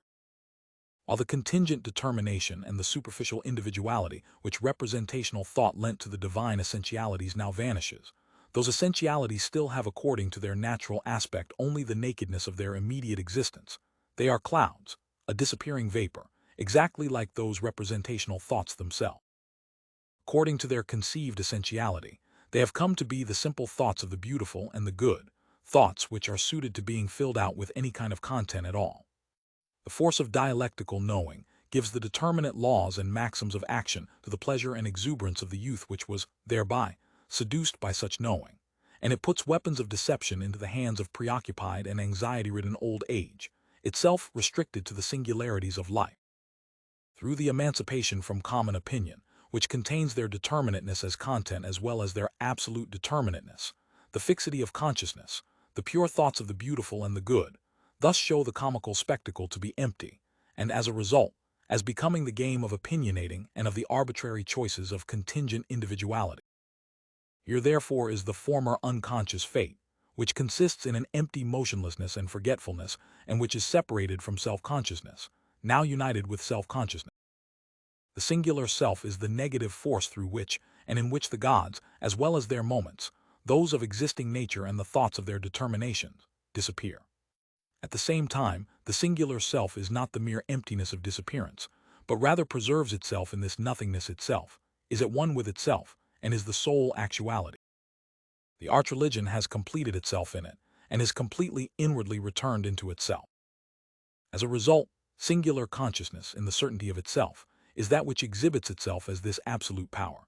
So has this absolute power lost the form of being something represented, something separated from consciousness per se and thus alien to it, as was the case with the statuary column and also the living embodiment of beauty, or as was the case with the content of the epic and the powers and persons of tragedy. The unity is also not the unconscious unity of the cult and the mystery. Rather, the genuine self of the actor coincides with the persona he plays, just as the spectator is perfectly at home with what is represented to him and sees himself playing a role therein. What this self-consciousness intuits is that within itself, whatever assumes the form of essentiality opposed to self-consciousness is instead dissolved in the thinking, existence, and doings of self-consciousness, and it is then abandoned. It is the return of all that is universal into the certainty of itself, and this certainty is thus the complete absence of fear, the essencelessness of all that is alien. It is a healthy well-being as well as a consciousness permitting itself to be so, a well-being that outside of this comedy is not to be found. See revealed religion through the art-religion. Spirit has left the form of substance to enter into that of subject, for the art-religion engenders its shape, and it posits, as lying in that shape, doing or self-consciousness, which itself only vanishes in the fearsome substance and does not grasp itself with any confidence. This incarnation of the divine essence originates in the statuary column, which has in itself only the external shape of the self. However, the inner shape, the self's activity, falls outside of it. In the cult, both aspects have become one. The result of the art-religion, this unity in its completion, has at the same time also passed over into the extreme of the self. In spirit, which is completely certain of itself in the singular individuality of consciousness, all essentiality is submerged. The proposition which expresses this exuberance goes this way. The self is the absolute essence. The essence was the substance, and it was that in which the self was accidental. The essence has sunk all the way down into being a predicate, and in this self-consciousness, over and against which there is nothing facing it in the form of essence, spirit has lost its consciousness. This proposition, the self is the absolute essence, belongs, as is evident, to the non-religious actual spirit, and it must be recalled which shape of the actual spirit expresses it. This shape will contain at the same time the movement and the reversal of that which humbles the self into a predicate and elevates substance into subject, so that the converse statement does not in itself, or for us, make substance into subject, or, what is the same thing, does not restore substance so that the consciousness of spirit is led back to its beginning, or to natural religion. Rather, it is to do so in such a way that this reversal is brought about for, and through self-consciousness itself. While this self-consciousness consciously forsakes itself, it is preserved in its self-relinquishing, and it remains the subject of the substance. But, as having relinquished itself, it has at the same time the consciousness of this substance, or while, through its sacrifice, it brings out the substance as subject, this subject remains its own self. The point is thereby reached so that, if, in the first of both propositions, the subject only disappears into substantiality, and in the second proposition, the substance is only a predicate, and both aspects are present in each of them with an opposed inequality of value, then the union and permeation of both natures emerges, in which both, with equal value, are likewise essential as well as being only moments. As a result, spirit is thus equally consciousness of itself as its objective substance, just as it is simple self-consciousness which endures within itself.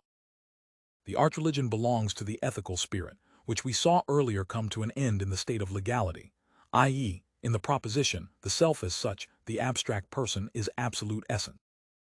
In ethical life, the self is immersed in the spirit of its people, it is universality filled out. However, simple singular individuality elevates itself out of this content, and its levity refines it into a person, into the abstract universality of law. In the latter, the reality of the ethical spirit is lost, and the contentless spirits of individual peoples are collected together into one pantheon, not into a pantheon of representational thought, whose powerless form lets each do as it likes, but rather into the pantheon of abstract universality, of pure thought, which takes their lives and confers on the spiritless self, on the singular person, being in and for itself. However, through its emptiness, this self has set the content free. Consciousness is only within itself the essence. Its own existence, the legal recognition of the person, is the unfulfilled abstraction. Therefore, it instead possesses only the thought of itself, or in the way it is there and knows itself as object, it is the non-actual self. Hence, it is only the Stoic self-sufficiency of thinking, and as it passes through the movement of the skeptical consciousness, it finds its truth in the shape that was called the unhappy self-consciousness. This self knows the story about what actually counts concerning the abstract person. It likewise also knows the story about what counts concerning the person in pure thought. It knows that what this amounts to is instead a complete loss. It is itself this loss which has become conscious of itself, and it is the self-relinquishing of its knowing of itself. We now see that the unhappy consciousness constituted the counterpart and the culmination of the consciousness that was perfectly happy within itself, namely, the comic consciousness. All divine essence returns back into this comic consciousness, or it is the complete self-relinquishing of substance. In contrast, the unhappy consciousness is conversely the tragic fate of the certainty of itself that is supposed to be in and for itself. It is the consciousness of the loss of all essentiality in this certainty of itself, and of the loss even of this knowing of itself. It is the loss of substance as well as of the self, the pain that expresses itself in the harsh phrase that God is dead. In the state of legality, therefore, the ethical world and its religion have been absorbed into the comic consciousness, and the unhappy consciousness is the knowing of this entire loss. Lost to it are both the self-worth of its immediate personality, as well as that of its mediated, conceived self-worth. Likewise, the trust in the eternal laws of the gods fades away, as do the oracles who knew what to do in the particular cases. The statuary columns are now corpses from which the animating soul has escaped, just as the hymns are now words from which belief has fled. The tables of the gods are without spiritual food and drink, and consciousness does not receive back from its games and festivals the joyful unity of itself with the essence. The works of the muse lack the force of the spirit which, from out of the crushing of the gods and of man, has engendered its certainty of itself. They are now what they are for us, beautiful fruit broken off from the tree, a friendly fate passing those works on to us as a gift, in the way a young girl might present that fruit. The actual life in which that fruit existed no longer exists, nor does the tree that bore them, nor the earth and the elements that constituted their substance, nor the climate that constituted their determinateness, nor the alternation of the seasons that governed the process of their coming to be. With those works of art, fate does not give us their world, does not give us the spring and summer of the ethical life in which they bloomed and ripened. Rather, it gives us solely the veiled remembrance of this actuality. In our enjoyment of them, our doing is thus not that of the divine worship, which would result in its complete truth filling out our consciousness. Rather, our doing is external, which wipes off some drop of rain or speck of dust from these fruits, and in place of the inner elements of the actuality of the ethical that surround it, create it, and give spirit to it, we erect the extensive framework of the dead elements of their outward existence, their language, their history, etc., not in order to live in those elements ourselves, but only to represent them as they were in themselves. However, the young girl who presents us the plucked fruits as a gift is more than the nature that immediately provided them, more than the nature that unfurls into their conditions and elements, into the trees, air, light, etc., while in a higher way she gathers all this together into the gleam of her self-conscious eye and her offertory gesture. Just as she is more than that nature, so too the spirit of the fate that provides us with those works of art is more than the ethical life and actuality of that people. For it is the inwardizing recollecting of the spirit in them that was still alienated. It is the spirit of the tragic fate that collects all those individual gods and attributes of the substance into the one pantheon, into the self-conscious spirit conscious of itself as spirit. All the conditions for its emergence are present, and this totality of its conditions constitutes its becoming, its concept, or its emergence existing in and for itself.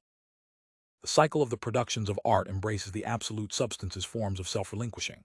The absolute substance is in the form of individuality, as a thing, as an existing object of sensuous consciousness, as the pure language, or the coming to be of the shape whose existence does not come out of the self, and which is a purely vanishing object, as an immediate unity with universal self-consciousness in its inspiration, and as a mediated unity in the doings of the cult, as beautiful self-like embodiment, and finally as existence elevated into representational thought, and the unfurling of this existence into a world which, in the end, pulls itself together into the universality which is just as much the pure certainty of itself.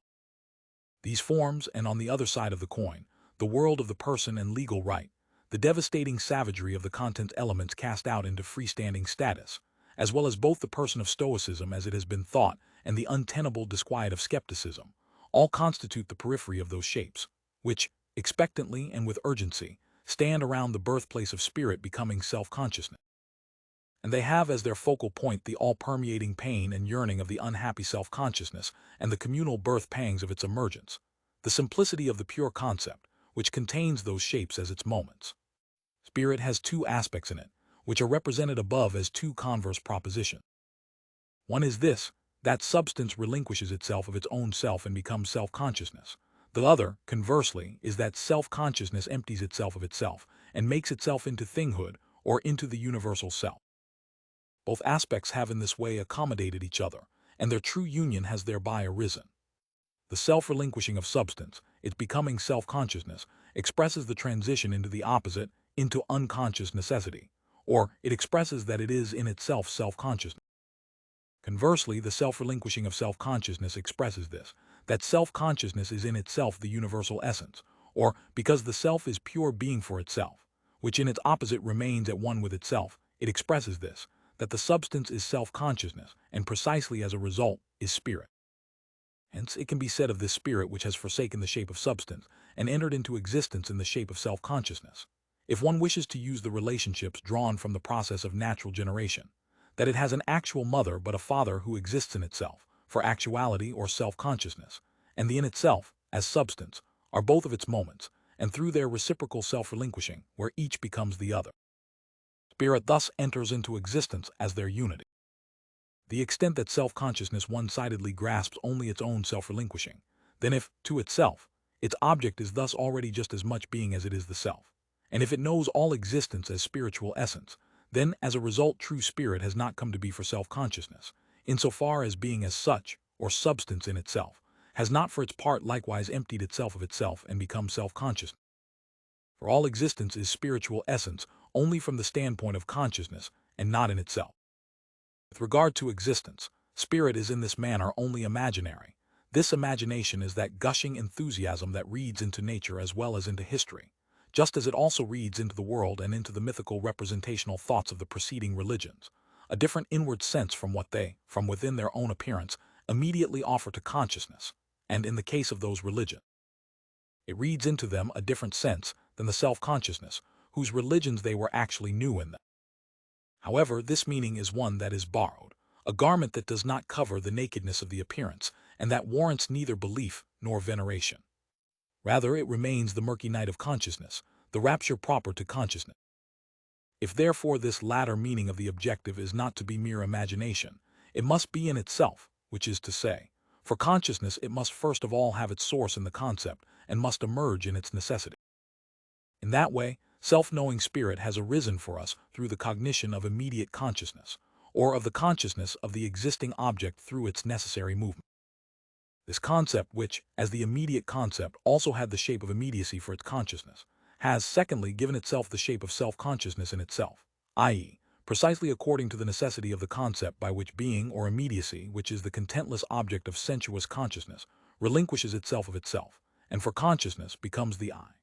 The immediate in itself, or the existing necessity itself, is, however, differentiated from the thinking in itself, or the cognizing of necessity, a difference which at the same time, however, does not lie outside of the concept, for the simple unity of the concept is immediate being itself. The concept is precisely that which is self-relinquishing, or it is the coming to be of intuited necessity as it is at one with itself in that necessity, and it knows it and conceptually comprehends it. The immediate in itself of spirit, which gives itself the shape of self-consciousness, means nothing other than that the actual world spirit has arrived at this knowing of itself. At that point, this knowing also then enters into its consciousness for the first time, and as truth. How that came about resulted from the above. That absolute spirit has given itself the shape of self-consciousness in itself, and thereby also for its consciousness, now appears in the following way. The faith of the world is that spirit is there as a self-consciousness, that is to say, as an actual person. That spirit is for immediate certainty, that the faithful consciousness sees, feels, and hears this divinity. In that way, it is not imagination, rather, it is actual in the believer. Consciousness then does not start from its inner, from thought, and then within itself bring together the thought of God with existence. Rather, it starts from the immediate present existence and takes cognizance of God in it. The moment of immediate being is present and available in the content of the concept in such a way that, in the return of all essentiality into consciousness, the religious spirit has become the simple positive self, just as the actual spirit as such was in the unhappy consciousness, just as much as this simple self-conscious negativity. As a result, the self of the existing spirit has the form of complete immediacy. It is posited neither as what is conceived, nor as what is represented, nor as what is produced, as it is with the immediate self in part in natural religion and in part in art religion. Rather, this God is sensuously intuited immediately as a self, as an actual singular individual person, and only so is he self-conscious. This incarnation of the divine essence, or that it essentially and immediately has the shape of self-consciousness, is the simple content of absolute religion. In absolute religion, the essence is known as spirit, or religion is the essence's consciousness of itself as being spirit. For spirit is knowing itself and itself relinquishing. Spirit is the essence which is the movement of maintaining the equality with itself in its otherness. However, this is substance insofar as it is, in its accidentality, equally reflected into itself, but not as indifferent with regard to what is inessential, and thus as finding itself existing in something alien. Rather, it is situated therein within itself, which is to say, insofar as it is subject or self. In this religion, the divine essence is for that reason revealed. Its being revealed obviously consists in this, that what it is known. However, it is known precisely because it is known as spirit, or as essence that is essentially self-conscious. Something in its object is kept secret from consciousness if the object is an other for consciousness, or alien to it, and if consciousness does not know the object as itself. This secret ceases to be when the absolute essence of spirit is an object of consciousness, for it is in that way that the absolute essence exists as the self in its relations to it, which is to say, the essence immediately knows itself therein, or it is revealed to itself in the object. It itself is revealed to itself only in its own certainty of itself. The former, its object, is the self, but the self is nothing alien. It is rather the inseparable unity with itself, the immediate universal. The self is the pure concept, pure thinking or being for itself, immediate being, and thereby being for another. And as this being for another, it has immediately made an inward return into itself and is at one with itself. It is therefore what is truly and solely revealed. The gracious, the righteous, the holy, creator of heaven and earth, etc., are predicates of a subject, universal moments that have their foothold in this point, and only are in the return of consciousness into thinking. While they are known, their ground and essence, the subject itself, is not yet revealed, and likewise the determinations of the universal are not this universal itself. However, the subject itself, and thereby also this pure universal, is manifestly the self, for this self is precisely this inner reflected into itself, which immediately is there and is that self's own certainty, the self for which it is there. This, to be what is revealed according to its concept, is therefore the true shape of spirit, and this, its shape, the concept, is likewise solely its essence and substance. Spirit is known as self-consciousness and is immediately revealed to this self-consciousness, for it is this self-consciousness itself. The divine nature is the same as the human nature, and it is this unity which is intuitive. Here therefore consciousness, or the mode in which the essence is for consciousness, or its shape, is indeed the same as its self-consciousness. This shape is itself a self-consciousness. It is thereby at the same time an existing object, and this being likewise immediately signifies pure thinking, the absolute essence. The absolute essence, which is there as an actual self-consciousness, seems to have descended from its eternal simplicity, but in fact it has thereby achieved for the first time its highest essence. For it is when the concept of essence has first attained its simple purity that it is the absolute abstraction which is pure thinking, and is thereby the pure singular individuality of the self in the way that, on account of its simplicity, it is the immediate or being. What is called sensuous consciousness is precisely this pure abstraction. It is this latter thinking for which being is the immediate. The lowest is thus at the same time the highest. The revealed, which has come forth entirely on the surface, is precisely therein what is deepest. What is in fact the consummation of its concept is that the highest essence is seen, heard, etc., as an existing self-consciousness, and through this consummation, the essence immediately is there in the way that it is the essence.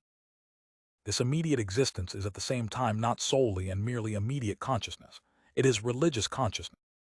What the immediacy inseparably signifies is not only an existing self-consciousness, but also the essence which has been purely conceived, that is, the absolute essence.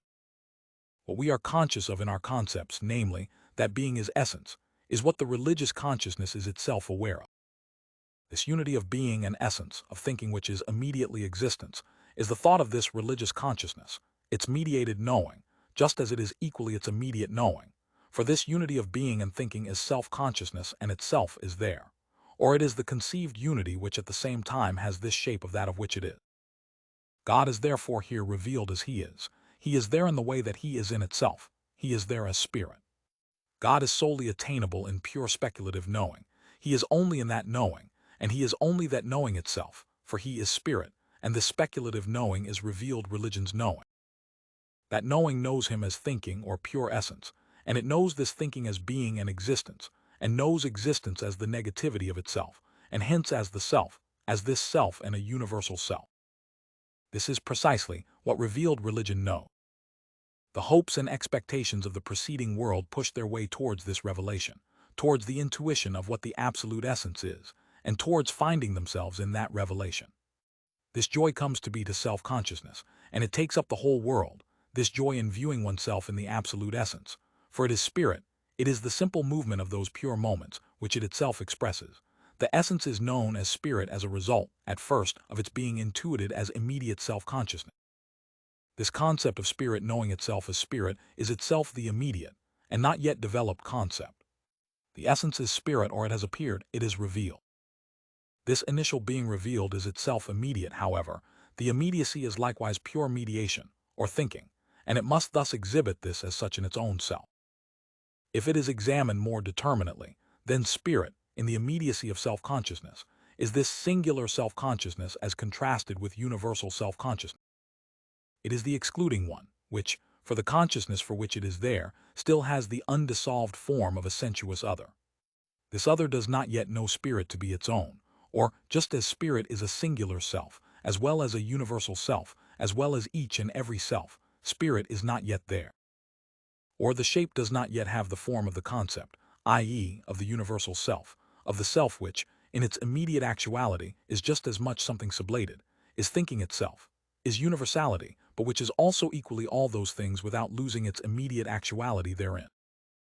The preliminary and even immediate form of this universality is, however, not already the form of thinking itself, of the concept as concept. It is rather the universality of actuality, the allness of the self, and is the elevation of existence into representational thought. As in all cases, and to take a specific example, the sublated sensuous this is just the thing of perception, but not yet the universal of the understanding. Therefore, this singular individual man, to whom the absolute essence is revealed, brings to culmination in himself as a singular individual the movement of sensuous being. He is the immediately present God. As a result, his being passes over into having been. Consciousness, for which he has this sensuous presence, ceases to see him and hear him, it has seen him and heard him. As a result of its having only seen and heard him, it becomes itself spiritual consciousness, or just as he previously arose as sensuous existence for consciousness, he has now arisen in spirit. For, as the sort that sensuously sees and hears him, consciousness is itself only immediate consciousness which has not sublated the inequality of objectivity, has not withdrawn itself into pure thinking, but rather knows this objective singular individual but not itself as spirit. In the disappearance of the immediate existence of what is known as absolute essence, immediacy acquires its negative moment. Spirit remains the immediate self of actuality, but as the universal self-consciousness of a religious community, a self-consciousness which is motionless in its own substance, just as this substance is the universal subject in the universal self-consciousness. Spirit is not the singular individual for himself, but the singular individual together with the consciousness of the religious community, and what the singular individual is for this community is the complete whole of spirit. However, the past and remoteness are only the incomplete form of the way in which the immediate mode is mediated, or is posited universally. This latter is only superficially plunged into the element of thinking. It is as a sensuous mode preserved in that element, and it is not posited as being at one with the nature of thinking itself. It has been only elevated into representational thinking, for this is the synthetic combination of sensuous immediacy and its universality, or of thinking. This form of representing constitutes the determinateness in which spirit is conscious of itself in this, its religious community. This form is not yet the self-consciousness of spirit which has advanced to its concept as concept. The mediation is still incomplete. Therefore, in this combination of being and thinking, there is a defect present, that the spiritual essence is still burdened by an unreconciled estrangement into a thisworldliness and an otherworldly beyond. The content is the true content, but all of its moments, posited as lying in the element of representational thinking, have the character of not having been conceptually comprehended. Rather, they appear as completely self-sufficient aspects which are externally related to each other. For the true content also to obtain its true form for consciousness, the higher cultural formation of the latter is necessary, and its intuition of the absolute substance must be elevated into the concept. And for consciousness itself, its consciousness must be balanced out with its self-consciousness just as this has come about for us, or in itself. This content is now to be examined in the way it is in its consciousness. Absolute spirit is content, and so is it in the shape of its truth. However, its truth is not only to be the substance of the religious community, or the in itself of the religious community, nor also is it only to emerge out of this inwardness into the objectivity of representational thinking. Its truth is to become the actual self, to reflect itself into itself, and to be the subject. This is therefore the movement which spirit accomplishes in its religious community, or this is its life. What this self-revealing spirit is in, and for itself is therefore not brought out by having, so to speak, its rich life in the community wound up, and then scaled back to its original threads, or even perhaps to the representational thoughts of the first imperfect religious community or back to what the actual man said. This scaling back is based on the instinct to get to the concept, but it confuses the origin, as the immediate existence of the concept's first appearance, with the simplicity of the concept. Through this impoverishment of the life of spirit, this tidying up of the religious community's representational thoughts and doings, what thereby emerges is, instead of the concept, mere externality and singularity, the historical mode of immediate appearance, and the spiritless recollection of a fancied singular shape and its past. Spirit is the content of its consciousness initially in the form of pure substance, or it is the content of its pure consciousness. This element of thinking is the movement of its descent into existence, or into singular individuality. The mediating middle between them is their synthetic combination, the consciousness of coming to be other, or of representational thinking as such. The third moment is the return out of representational thought and out of otherness, or is the element of self-consciousness itself. These three moments constitute spirit. Its coming apart in representational thought consists in its therein being in a determinate mode. However, this determinateness is nothing but one of its moments. Its detailed movement, therefore, is this, to unfold its nature into each of its moments as an element, and while each of these spheres completes itself within itself, this reflective turn into itself is at the same time the transition into the other. Representational thought constitutes the mediating middle between pure thinking and self-consciousness as such, and is only one of the determinatenesses, but at the same time, as has been shown, its character, which is to be the synthetic combination, is diffused throughout all these elements and is their common determinateness. The content which is itself up for examination has partly already turned up as the representational thought of the unhappy and of the faithful consciousness.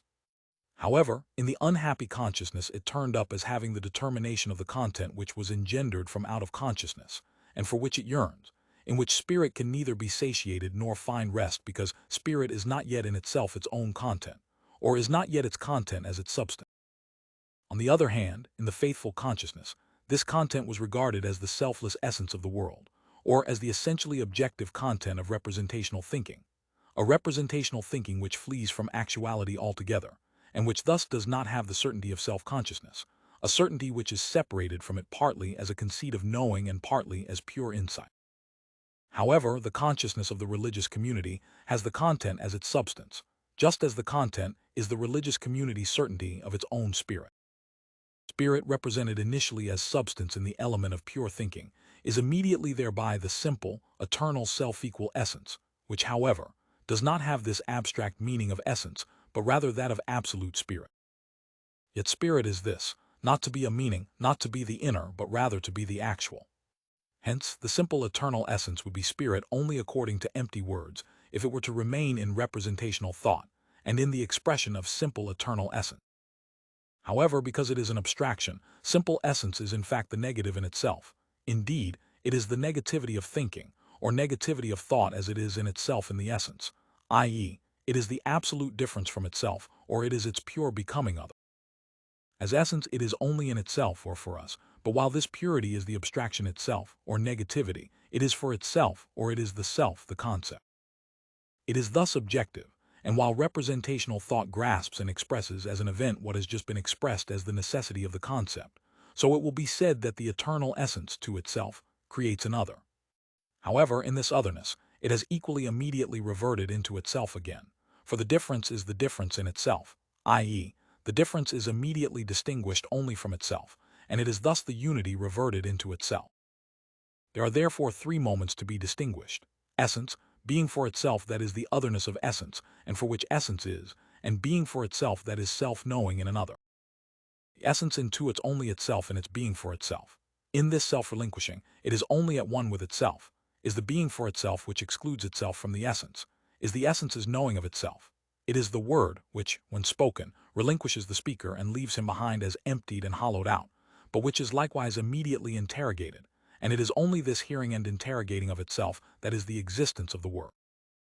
In that way, the differences which are rendered are likewise immediately dissolved as they are rendered, and they are equally immediately rendered just as they are dissolved, and the true and the actual are this very movement circling around within itself. This movement in itself expresses the absolute essence as spirit. The absolute essence which is not grasped as spirit is only the abstract void, just as spirit, when it is not grasped as this movement, is only an empty word. As its moments are grasped in their purity, they are restless concepts, which only are in being themselves their own opposite and being motionless in the whole. However, the community's representational thinking is not this conceptually comprehending thinking, but rather has the content without its necessity, and instead of the form of the concept, it brings the natural relationships of father and son into the realm of pure consciousness. While in that way even in thought it relates to itself representationally, the essence is indeed revealed to it, but the moments of this essence, on account of this synthetic representation, separate themselves in part from each other so that they are not related to each other through their own concept. In part, this consciousness retreats away from this, its pure object, and it relates itself only externally to it. The object is then revealed to it by something alien, and in this thought of spirit, it does not cognize itself and does not cognize the nature of pure self-consciousness. The extent that the form of representational thinking and those relationships derived from the natural must be surpassed, and to the extent that what must be especially surpassed is taking the moments of the movement which is that of spirit, to be themselves isolated, immovable substances or subjects instead of transitional moments. Then this surpassing is to be viewed as conceptual compulsion, as was previously noted in regard to another aspect. However, while it is only an instinct, it mistakes itself, tosses out the content together with the form, and, in what ultimately amounts to the same thing, debases the content into a historical representation and an heirloom of the tradition. What is retained therein is only what is purely external in faith, and thereby is retained as something dead, devoid of knowing, and what is inward in faith has vanished, because that would be the concept knowing itself as concept. Absolute spirit, represented in the pure essence, is indeed not the abstract pure essence. Rather, as a result of its being only a moment in spirit, the abstract pure essence has instead declined into an element. However, the exhibition of spirit in this element has, according to the form, in itself the same defect that the essence has as essence. The essence is the abstract, and for that reason it is the negative of its simplicity, is another. Likewise, spirit in the element of essence is the form of simple unity, which for that reason is equally essentially a coming to be other. Or, what is the same thing, the relation of the eternal essence to its being for itself is the immediately simple relation of pure thinking. In this simple intuiting of itself in the other, otherness therefore is not posited as such. It is the difference as it is in pure thinking, which is to be immediately no difference, or a recognition of love, in which both are, according to their essence, not opposed to each other. Spirit which is expressed in the element of pure thinking is essentially itself just this, that it does not exist only in pure thinking, it is also actual, for lying in the concept of spirit is otherness itself, i.e., the sublation of the pure concept which has only been thought. The element of pure thinking, because it is the abstract element, is instead itself the other of its own simplicity, and it thus passes over into the genuine element of representational thinking, the element in which the moments of the pure concept acquire a substantial existence with regard to each other as they are subjects, which for a third subject do not have the indifference of being towards each other. Rather, they take a reflective turn into themselves, isolate themselves from each other, and oppose themselves to each other. Therefore, the merely eternal or abstract spirit becomes an other to itself, or it enters into existence and immediately into immediate existence. It therefore creates a world. This creating is representational thought's word for the concept itself according to its absolute movement, or it is its word for the simplicity which has been expressed as the absolute or as pure thinking, and which, because it is abstract thinking, is instead the negative and thereby opposed to itself, or as other, or, to state the same thing in yet another form, because what is posited as essence is simple immediacy or being, but which as immediacy or as being dispenses with the self and therefore lacks inwardness and is passive, or is being for another. This being for an other is at the same time a world. Spirit in the determination of being for another is the motionless stable existence of those moments which were formerly enclosed in pure thinking, and it is therefore the dissolution of their simple universality and their splitting up into their own particularity. However, the world is not only spirit thus thrown and dispersed into completeness and its external order. Rather, since spirit is essentially the simple self, this self is likewise present in the world. It is the existing spirit which is the singular individual self which is both conscious and which distinguishes itself from itself as an other, or as a world. Just as it is thus initially immediately posited, this singularly individual self is not yet spirit for itself. It therefore is not yet a spirit. It can be called innocent, but not, however, good. For it in fact to be the self and to be spirit, it must just as much become an other to itself, just as the eternal essence exhibits itself as the movement of being equal to itself in its otherness. While this spirit is determined initially as immediately existent, or as dispersed into the manifoldness of its consciousness, its coming to be other is knowing taking the inward turn. Immediate existence is converted into thought, or consciousness that is only sensuous is converted into consciousness of thoughts, indeed because thought has emerged from out of immediacy, or because it is conditioned thought. It is not pure knowing, but rather thought which has otherness in it, and is thus the self-opposed thought of good and evil. Man is represented in such a manner that this is something that just happened, and was not anything that was necessary. It just happened that man lost the form of self-equality by plucking the fruits from the tree of the knowing of good and evil, and that he was driven out of the state of innocent consciousness, out of a nature that offered itself up to him without his having to labor for it, out of paradise, out of the garden of the animal. While this taking the inward turn by existing consciousness immediately determines itself as the becoming unequal to itself, so does evil appear as the first existence of the consciousness that has taken the inward turn, and because the thoughts of good and evil are utterly opposed, and this opposition has not yet been dissolved, so this consciousness is essentially only evil. However, at the same time, according to this opposition, there is also present the good consciousness opposing the one that is evil and their relationship to each other. To the extent that immediate existence is converted into thoughts, and insofar as inwardly turned being, which is in part itself thinking, and is in part the moment of the coming to be other of essence more precisely determined, then the coming to be of evil can be shifted back even further out of the existing world and transferred into the first realm of thinking. It can thus be said that it was already the firstborn son of light who, by taking the inward turn, was he who fell, but that in his place another was at once created. Such forms of expression as fallen, as well as that of the son, belong merely to representational thought and not to the concept, and they both equally devalue the moments of the concept into moments of representational thinking, or they carry representational thinking over into the realm of thought proper. It is likewise a matter of indifference as to whether a manifoldness of other shapes and forms is to be coordinated with the simple thought of otherness in the eternal essence, and the inward turn is then transferred to them. This coordination must be endorsed because, as a result, this moment of otherness at the same time expresses diversity, as it should, namely, not as plurality per se, but rather at the same time as determinate diversity, so that one part is the son, who is simple knowing of himself as the essence, while the other part is the self-relinquishing of being for itself, which lives only in the praise of essence. And the taking back of the relinquished being for itself and the inward turn of evil can also again be put in this part. Insofar as otherness comes undone into two parts, spirit would be in its moments more determinate, and if the moments were to be enumerated as a four in one, or, because the class breaks itself up again into two parts, namely, the part that remained within the good and the part that became evil, spirit might even be expressed as a five in one. However, counting the moments can be viewed as altogether useless, as in part what has been differentiated is itself equally as much only one difference, namely, the thought of difference is itself only one thought, just as it is this which is distinguished, or is the second thing which is distinguished vis-à-vis the first. However, in part it is useless to enumerate these things, because the thought which grasps the many in one must be broken down out of its universality and distinguished into more than three or four differences. With regards to the absolute determinateness of the abstract one, namely, the principle of number, this sort of universality appears as indeterminateness in relation to number as such that one could speak only of numbers per se, i.e., not of the number of differences. It is therefore entirely superfluous to think here of number and enumeration, just as in other respects the mere difference between magnitude and amount is utterly devoid of the concept and says nothing.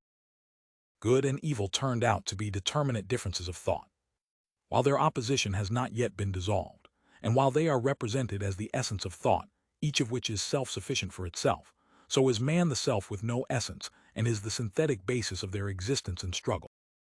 However, these universal powers belong just as much to the self, or the self is their actuality.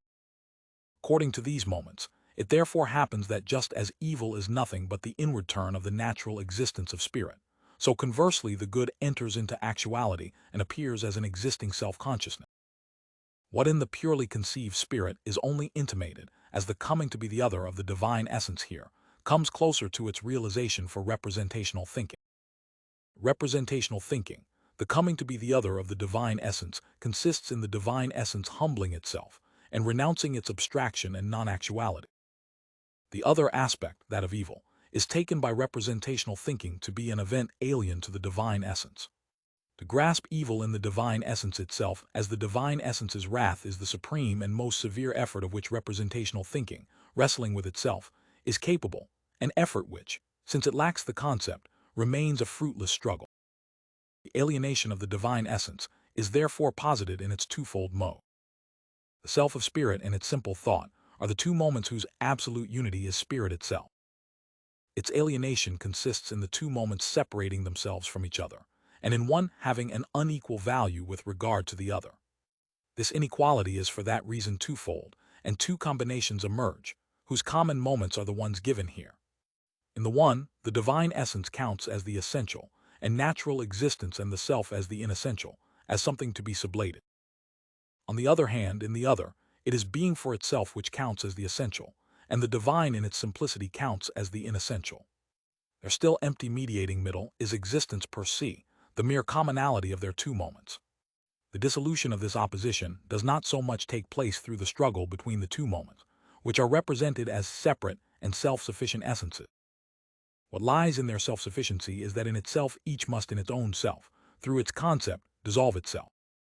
The struggle initially begins where both cease to be this mixture of thought and self-sufficient existence, and where they confront each other only as thoughts, for, as determinate concepts, they essentially are only in that oppositional relation.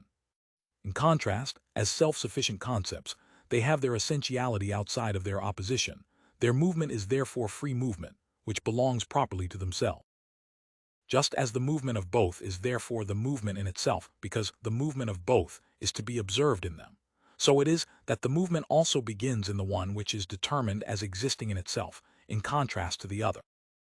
This is represented as an act of free will, but the necessity for its self-relinquishing lies in the concept, namely, that what exists in itself, which has that determination only in opposition, has for that very reason no truly stable existence.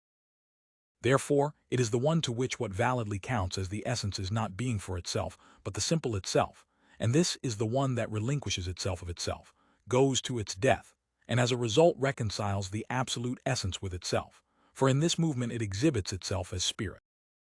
The abstract essence is self-alienated. It has natural existence and self-like actuality. This, its otherness or its sensuous presence, is taken back again by the second coming to be other, and it is posited as sublated, as universal. As a result, the essence has in that sensuous presence come to be itself. The immediate existence of actuality has thus ceased to be alien or external to that essence, as it is what is sublated or what is universal. Thus this death is its resurrection as spirit. The sublated immediate presence of self-conscious essence is this essence as universal self-consciousness. This concept of the sublated singularly individual self, that is, the absolute essence, thus immediately expresses the constitution of a religious community, which previously lingered in representational thinking, but which now returns to itself as a return into the self. And thus spirit makes the transition from the second element of its determination, or from representational thinking, into the third, into self-consciousness as such.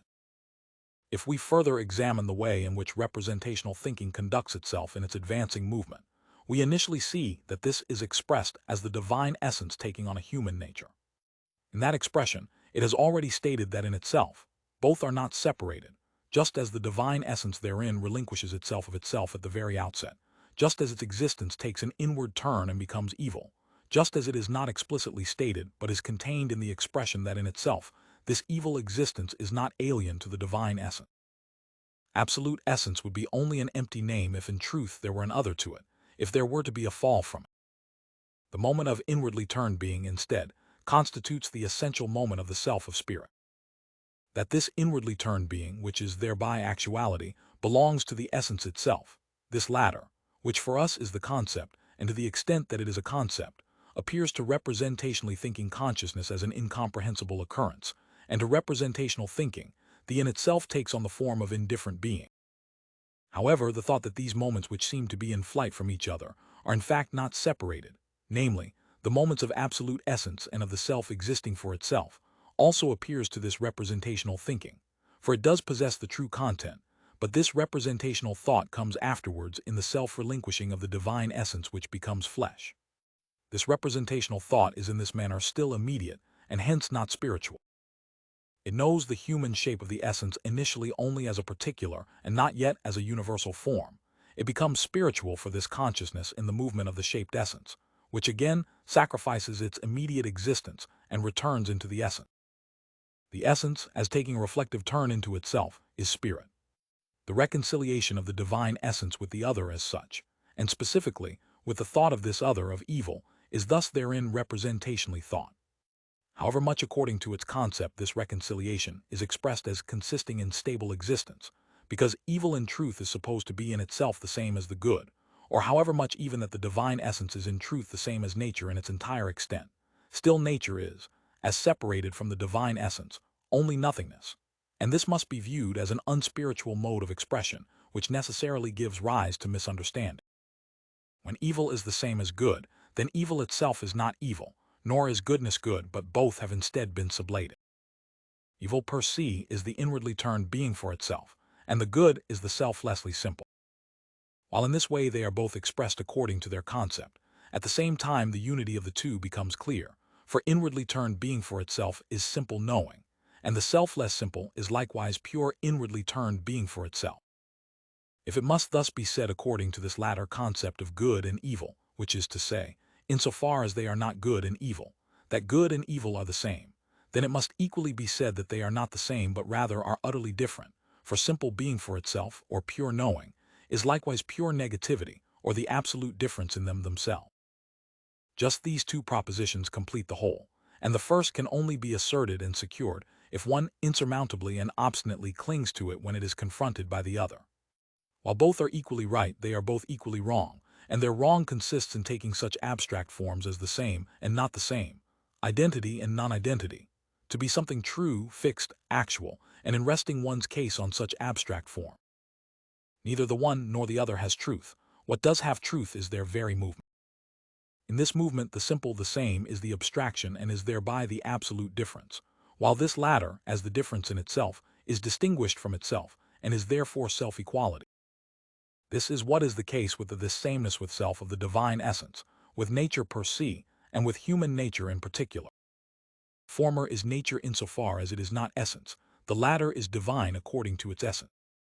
However, it is spirit in which both abstract aspects are posited as they are in truth, namely, as sublated, a positing that cannot be expressed by the judgment, and by the spiritless is of the judgmental copula. Likewise, nature is nothing outside of its essence. However, this nothing itself nonetheless is. It is the absolute abstraction and therefore is pure thinking, or inwardly turned being. And together with the moment of its opposition vis-a-vis spiritual unity, it is evil. The difficulty that occurs with these concepts is due solely to clinging tenaciously to the is, and forgetting the thinking in which the moments are as much as they are not, are only the movement that is spirit. This spiritual unity is the unity in which the differences are only as moments, or as sublated. It is this unity which came to be for that representationally thinking consciousness in that reconciliation. And while this unity is the universality of self-consciousness has ceased to be representational. The movement has returned back into it. Spirit is therefore posited in the third element. In universal self-consciousness, spirit is its religious community.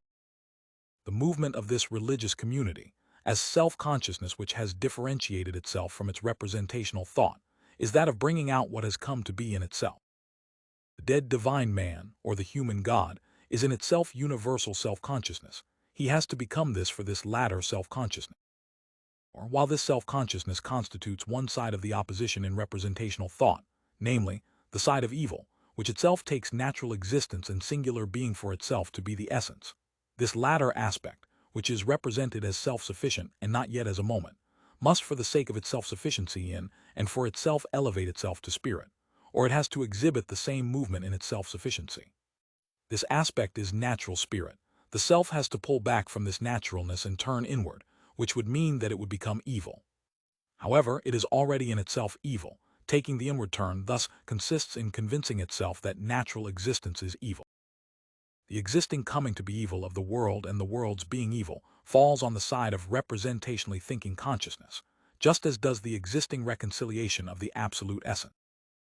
However, that which was represented according to its form as only a sublated moment falls on the side of self-consciousness as such, for the self is the negative, and is therefore knowing, a knowing that is a pure doing of consciousness within itself.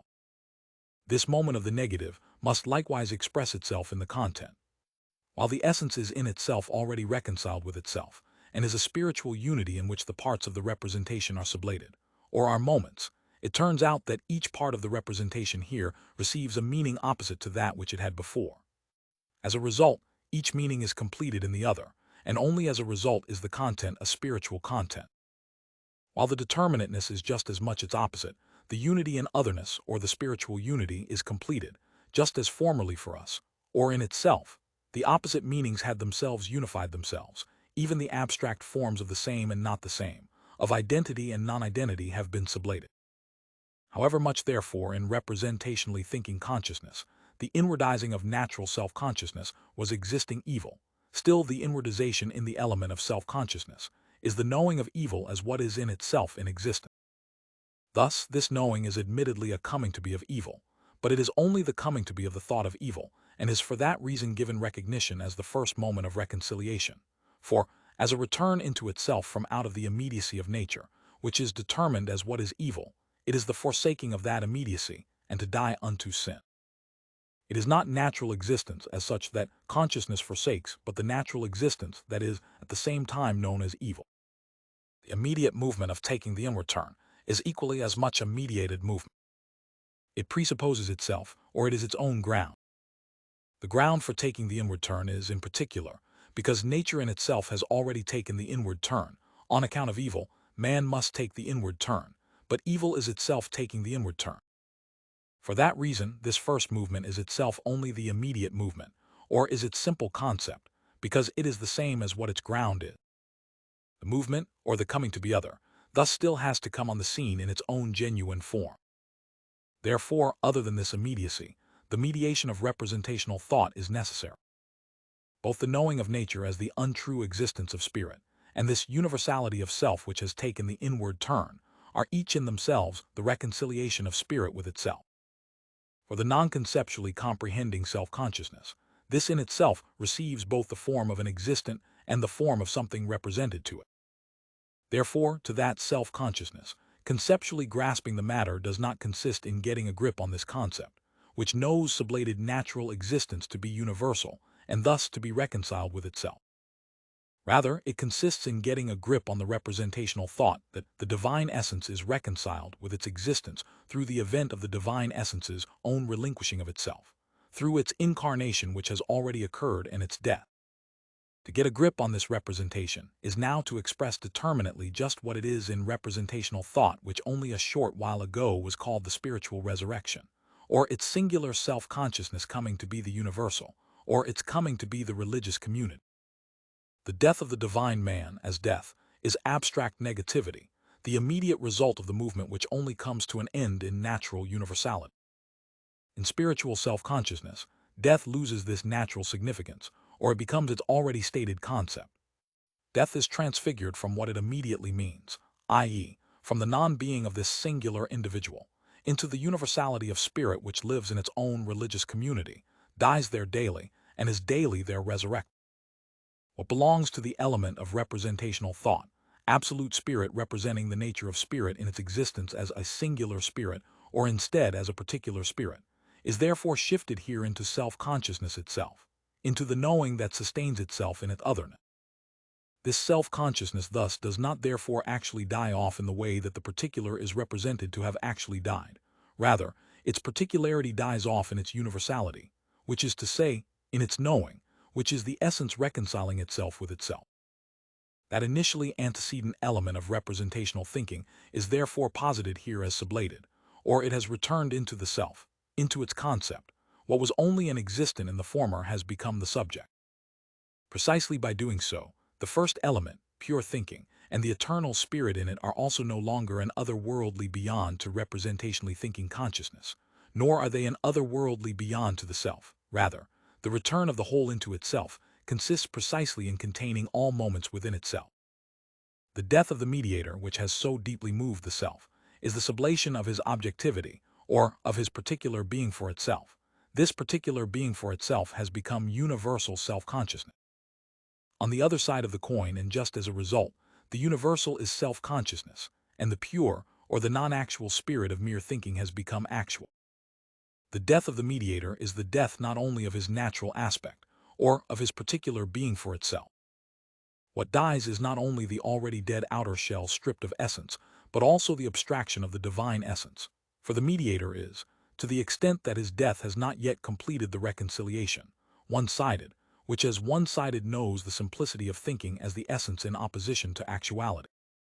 This extreme of the self is not yet of equivalent value with the essence. It is only as spirit that the self has that value. The death of this representational thought contains at the same time the death of the abstraction of the divine essence, which is not yet posited as a self. That death is the agonized feeling of the unhappy consciousness that God himself is dead. This harsh expression is the expression of the inmost simple knowing of oneself. The return of consciousness into the depth of the night of the I equals I which no longer differentiates and knows nothing external to it. This feeling thus is in fact the loss of substance, and of the substance taking a stance against consciousness.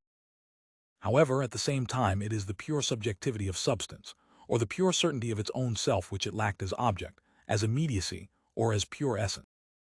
This knowing is therefore spirit-giving, as a result of which substance becomes subject, its abstraction and lifelessness have died, and it has become actual, simple, and universal self-consciousness. In this way spirit is therefore spirit knowing itself. It knows itself, and what is to itself an object or its representation is the true absolute content. As we saw, the content expresses spirit itself. It is at the same time not only the content of self-consciousness and not only an object for self-consciousness, it is, rather, also actual spirit. It is this because it runs through the three elements of its nature, and this movement, in and through itself, constitutes its actuality. What moves itself is spirit, it is the subject of the movement, and it is likewise the moving, or the substance through which the subject passes. Just as to ourselves the concept of spirit came to be when we entered into religion, namely, as the movement of spirit certain of itself which forgives evil and therein lets go of its own simplicity and rigid unchangeableness, or the movement in which the absolute opposites cognize themselves to be the same, and this cognition bursts forth as the yes between these extremes. So too, the religious consciousness to which the absolute essence is revealed intuits this latter concept, and it sublates the difference between its own self and what it intuits. As it is subject, so too is its substance, and thus is itself spirit just because, and to the extent that it is this movement. However, this religious community has not yet reached its completion in this, its self-consciousness. Its content is in the form of representational thinking, and this estrangement also still has in itself the actual spirituality of the religious community, its return from out of its representational thinking, just as the element of pure thinking was itself also burdened with that opposition. This spiritual religious community also does not have a consciousness about what it is. It is spiritual self-consciousness, which, to itself, is not this object, or does not develop into a consciousness of itself. Rather, to the extent that it is consciousness, it has those representational thoughts that have been examined. We see self-consciousness at its last turning point becoming, to itself, inward, and arriving at the knowing of its inwardly turned being. We see it relinquish itself of its natural existence and gain pure negativity. However, the positive meaning that this very negativity, or the pure inwardness of knowing, is just as much the self-equal essence, or that substance has here arrived at absolute self-consciousness. All this is an other for the devotional consciousness. It gets a grip on this aspect, that the pure inwardization of knowing is in itself absolute simplicity, or is the substance, as the representational thought of something which is the way it is not according to its concept, but rather as the action of an alien satisfaction. Or it is not this for the devotional consciousness, that this depth of the pure self is the power through which the abstract essence is pulled down out of its abstraction and elevated to the self through the power of this pure devotion. As a result, in relation to the devotional consciousness, the doing of the self retains this negative meaning because the substance's self-relinquishing is for the self and in itself, which the self likewise does not grasp and comprehend, or which it does not find in its doing as such. While this unity of essence and self has in itself taken place, consciousness also still has this representational thought of its reconciliation, but as a representation.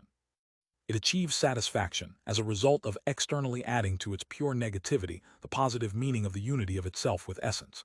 Its satisfaction thus itself remains burdened with the opposition of an otherworldly beyond.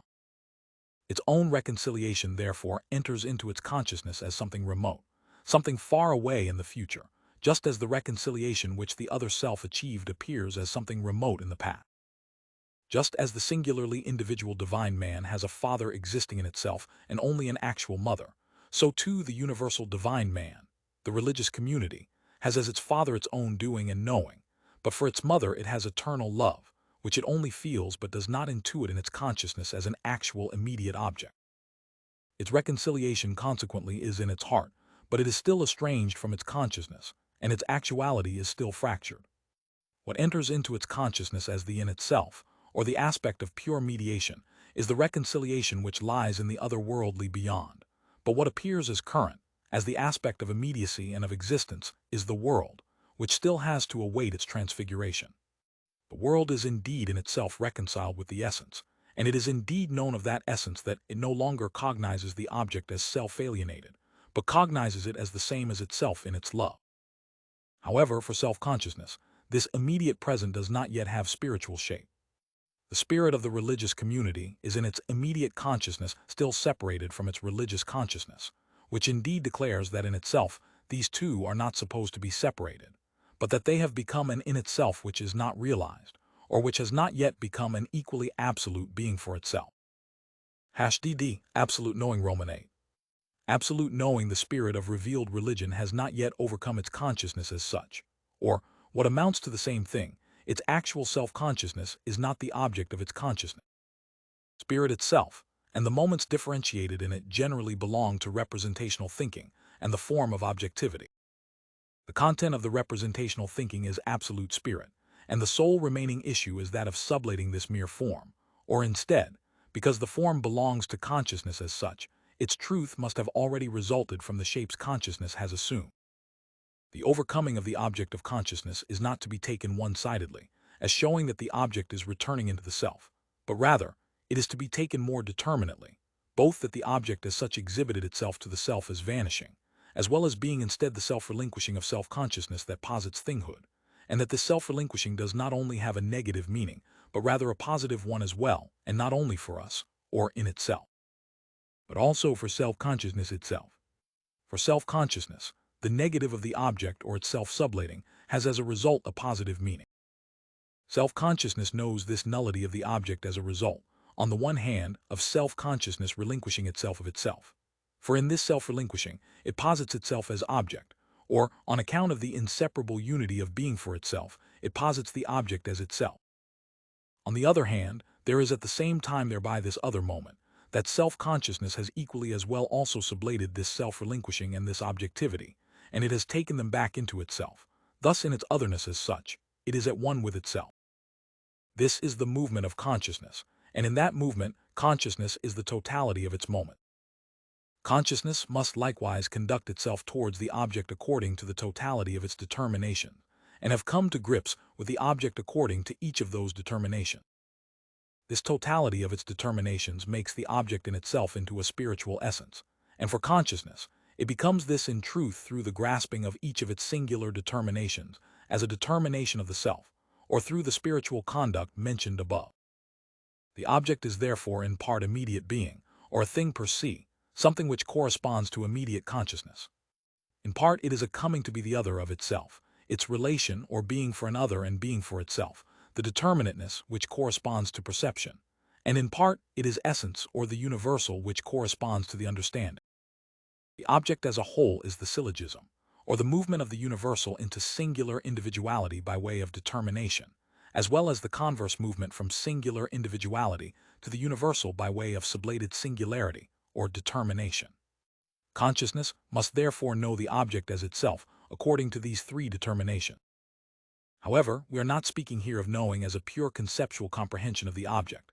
Rather, this knowing is supposed to be shown only in its coming to be, or in its moments according to the aspects which belong to consciousness as such and according to the moments of the genuine concept, or of pure knowing in the form of the figurations of consciousness.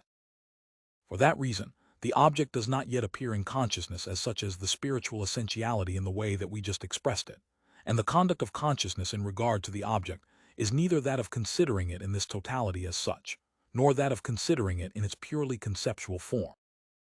Rather, it is in part a shape of consciousness per se, and in part a number of such shapes that we gather together, in which the totality of the moments of the object and of the conduct of consciousness can be pointed out only as having been dissolved in the totality's moments.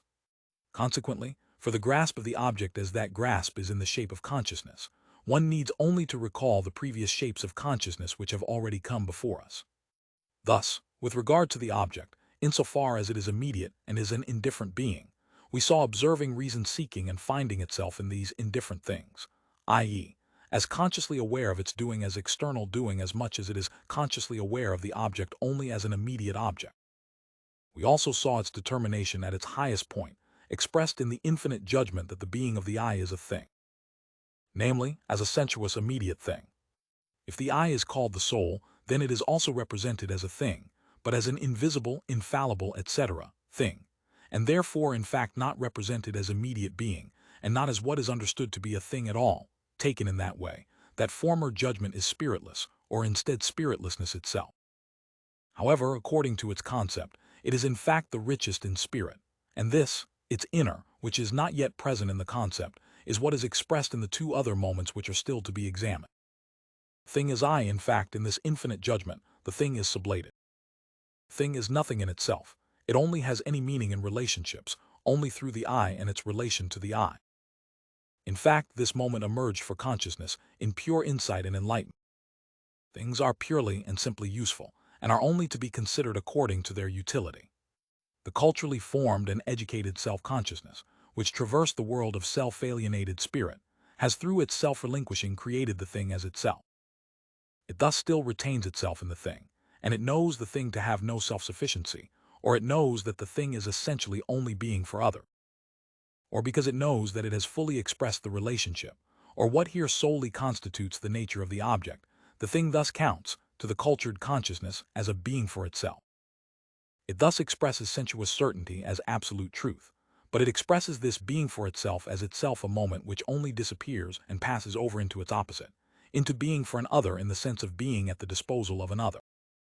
However, knowing the thing has not yet therein reached its completion. The thing must become known not only according to the immediacy of being and its determinateness, but also as the essence, or as the inner, as the self. This is present in moral self-consciousness. This knows its knowing as the absolute essentiality, or knows being utterly as the pure will or pure knowing. Moral self-consciousness is nothing but just this willing and this knowing. Anything else corresponds to only inessential being, i.e., not being existing in itself, but only its empty husk, inasmuch that in its representational thought of the world, moral consciousness unchains existence from the self. It just as much takes this existence back again into itself. As conscience, it finally no longer switches back and forth between taking a position, then hedging about its position, and then dissembling about existence and the self. Rather, it knows that its existence as such is this pure certainty of itself. The objective element into which it injects itself when it acts is nothing but the self's pure knowing of itself. These are the moments out of which the reconciliation of spirit with its own genuine consciousness composes itself. For themselves, those moments are singular, and it is their spiritual unity alone which constitutes the force of this reconciliation.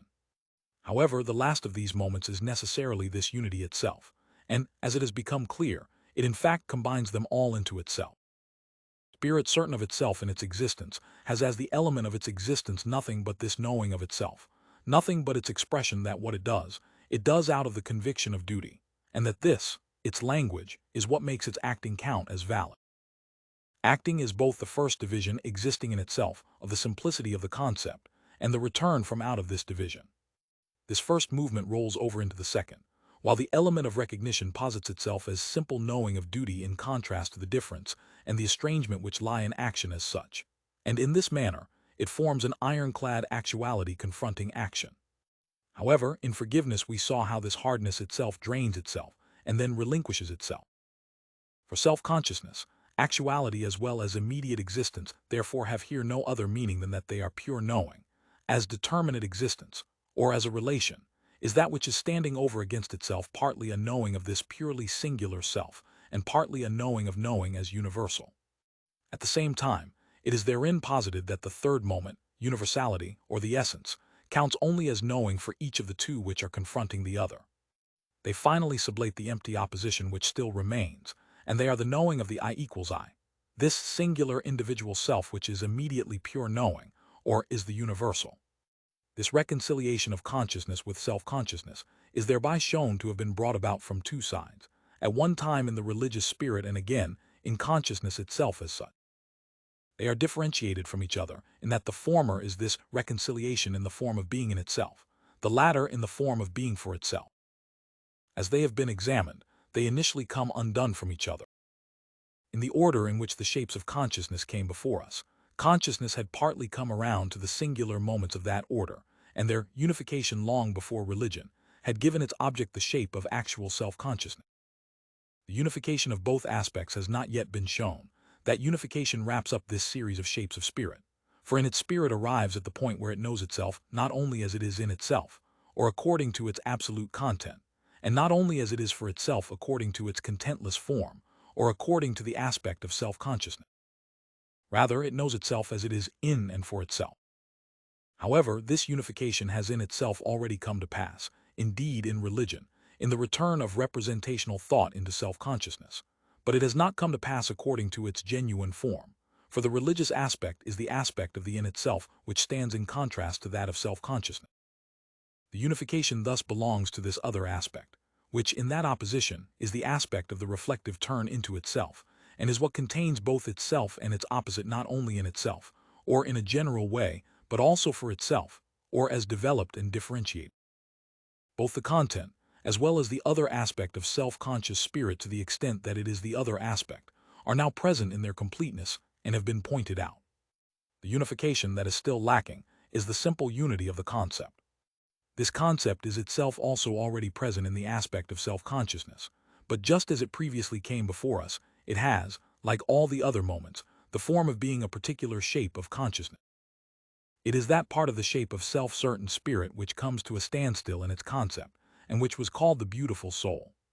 The beautiful soul is its own knowing of itself in its pure and transparent unity, the self-consciousness that knows this pure knowing of pure inwardly turned being as spirit, not only the intuition of the divine, but the divine's self-intuition.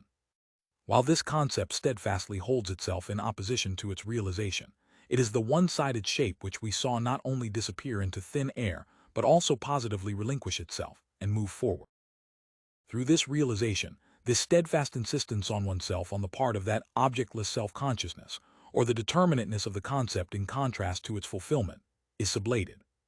Its self-consciousness achieves the form of universality, and what remains for it is its genuinely true concept, the concept which has attained its realization. That self-consciousness is the concept in its truth, or in the unity with itself relinquishing. It is the knowing of pure knowing not as abstract essence, which is what duty is, but the knowing of this pure knowing as an essence which is this knowing, this pure self-consciousness, which is therefore at the same time the genuinely true object, for this concept is the self existing for itself. This concept gave itself its fulfillment, on the one hand in the acting spirit certain of itself, and on the other hand in religion. In the latter, it gained the absolute content as content, or in the form of representational thought, of otherness for consciousness. In the former shape, on the contrary, the form is the self itself, for it contains the acting spirit certain of itself, the self putting the life of absolute spirit into practice. As we see, this shape is that former simple concept, but one which surrenders its eternal essence and is the concept which is there, or acts. The concept has its estrangement, or its emerging from behind in the purity of the concept, for this purity is the absolute abstraction, or negativity. The concept just as much finds the element of its actuality, or its being in the concept, in pure knowing itself, for this pure knowing is the simple immediacy which is as much being and existence as it is essence. The former is negative thinking, the latter is positive thinking itself. This existence is finally just as much the being reflected into itself either from out of pure knowing, whether as existence or as duty, or from out of being evil. This taking the inward turn constitutes the opposition of the concept, and is thereby the appearance on the scene of the non-acting, non-actual pure knowing of essence. However, its coming on the scene in this opposition is its participation in the opposition. The pure knowing of essence has in itself relinquished itself of its simplicity, for it is estrangement, or the negativity that is the concept. Inasmuch as this estrangement is the coming to be for itself, it is what is evil, insofar as it is the in itself, it is what remains good. Now, what initially occurs in itself is at the same time for consciousness, and is equally itself doubled, equally as much for consciousness as its being for itself, or is its own doing. The same thing which is already posited in itself, thus now repeats itself as the knowing of consciousness of it, and as a conscious doing. For the other, each gives up the self-sufficiency of determinateness, in which it comes on the scene vis-a-vis the other.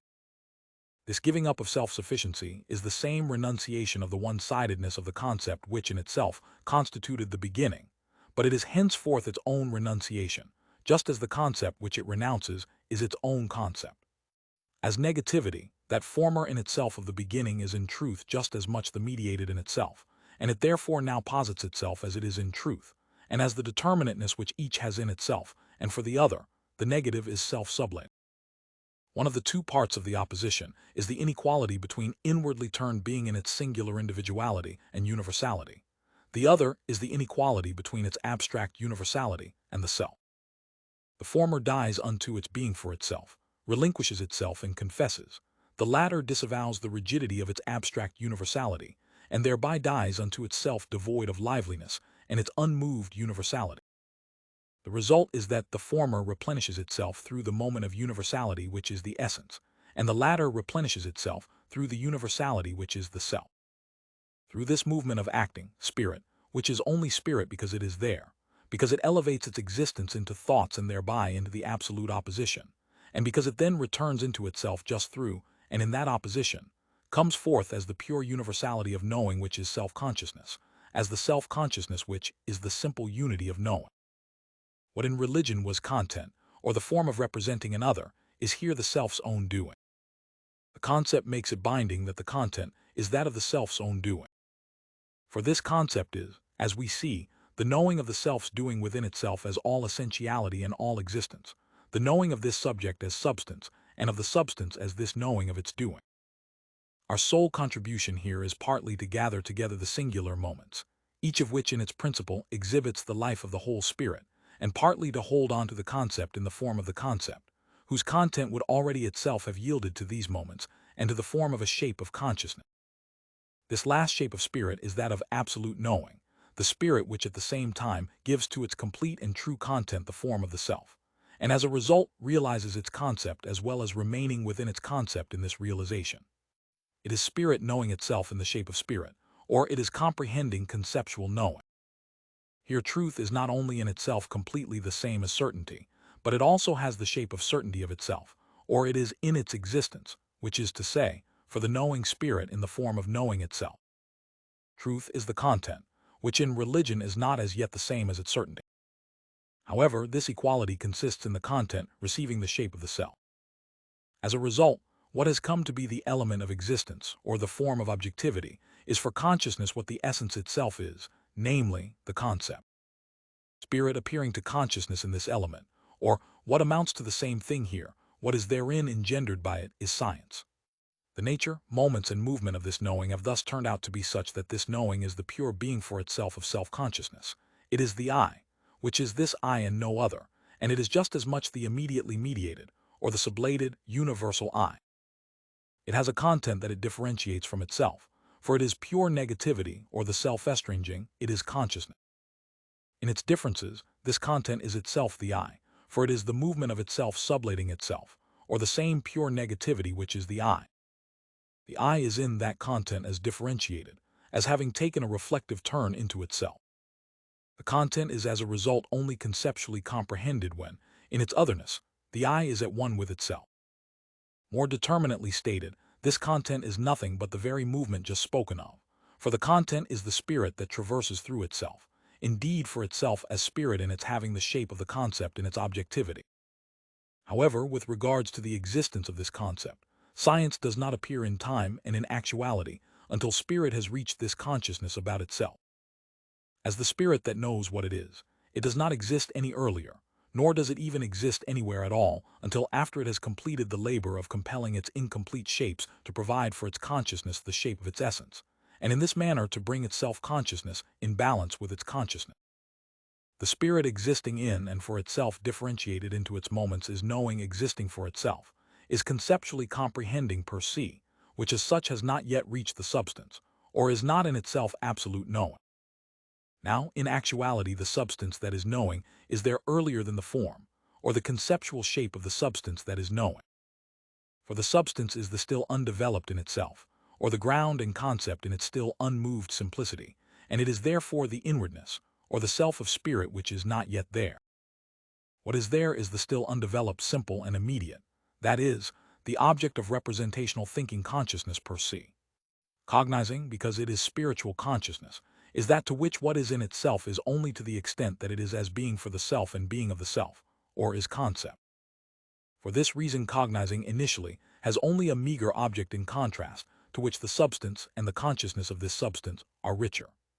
The revealedness which the substance has in this consciousness is in fact concealment, for the substance is the still selfless being, and what is revealed is to it only the certainty of itself.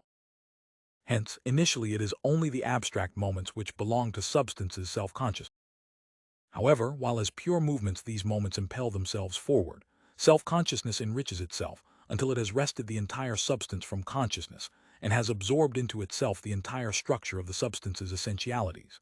And while this negative conduct towards objectivity is equally positive, is a positing, it has created these elements from out of itself and has thereby at the same time produced them for consciousness. In the concept which knows itself as the concept, the moments thereby come on the scene prior to the fulfilled whole, whose coming to be is the movement of those moments. In contrast, in consciousness the whole is prior to the moments, but not as conceptually comprehended. Time is the concept itself that is there, and is represented to consciousness as empty intuition.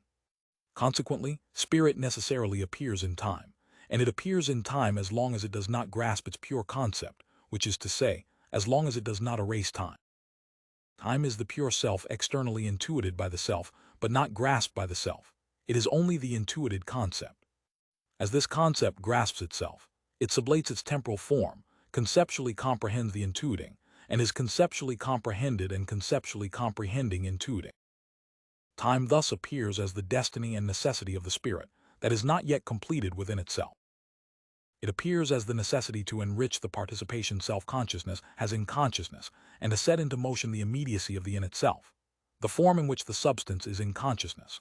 Or, conversely, if the in itself is taken as inwardness, it is to realize and to reveal what is at first inward, or vindicate it for spirit's certainty of itself. For this reason, it must be said that nothing is known that is not in experience, or, as it can be otherwise expressed, nothing is known that is not available as felt truth, as the eternal which is inwardly revealed, as the holy which is the object of faith, or whatever expressions are otherwise put to use. For experience consists in precisely this, namely, that the content and the content is spirit is in itself, is substance, and is therefore the object of consciousness. However, this substance, which is spirit, is its coming to be what it, the substance, is in itself. And it is as this coming to be which is taking a reflective turn into itself that spirit is truly in itself spirit. Spirit is in itself the movement which is cognition, the transformation of that former in itself into for itself, of substance into subject, of the object of consciousness into the object of self-consciousness, i.e., into an object that is just as much sublated or into the concept. This transformation is the circle returning back into itself, which presupposes its beginning and reaches its beginning only at the end.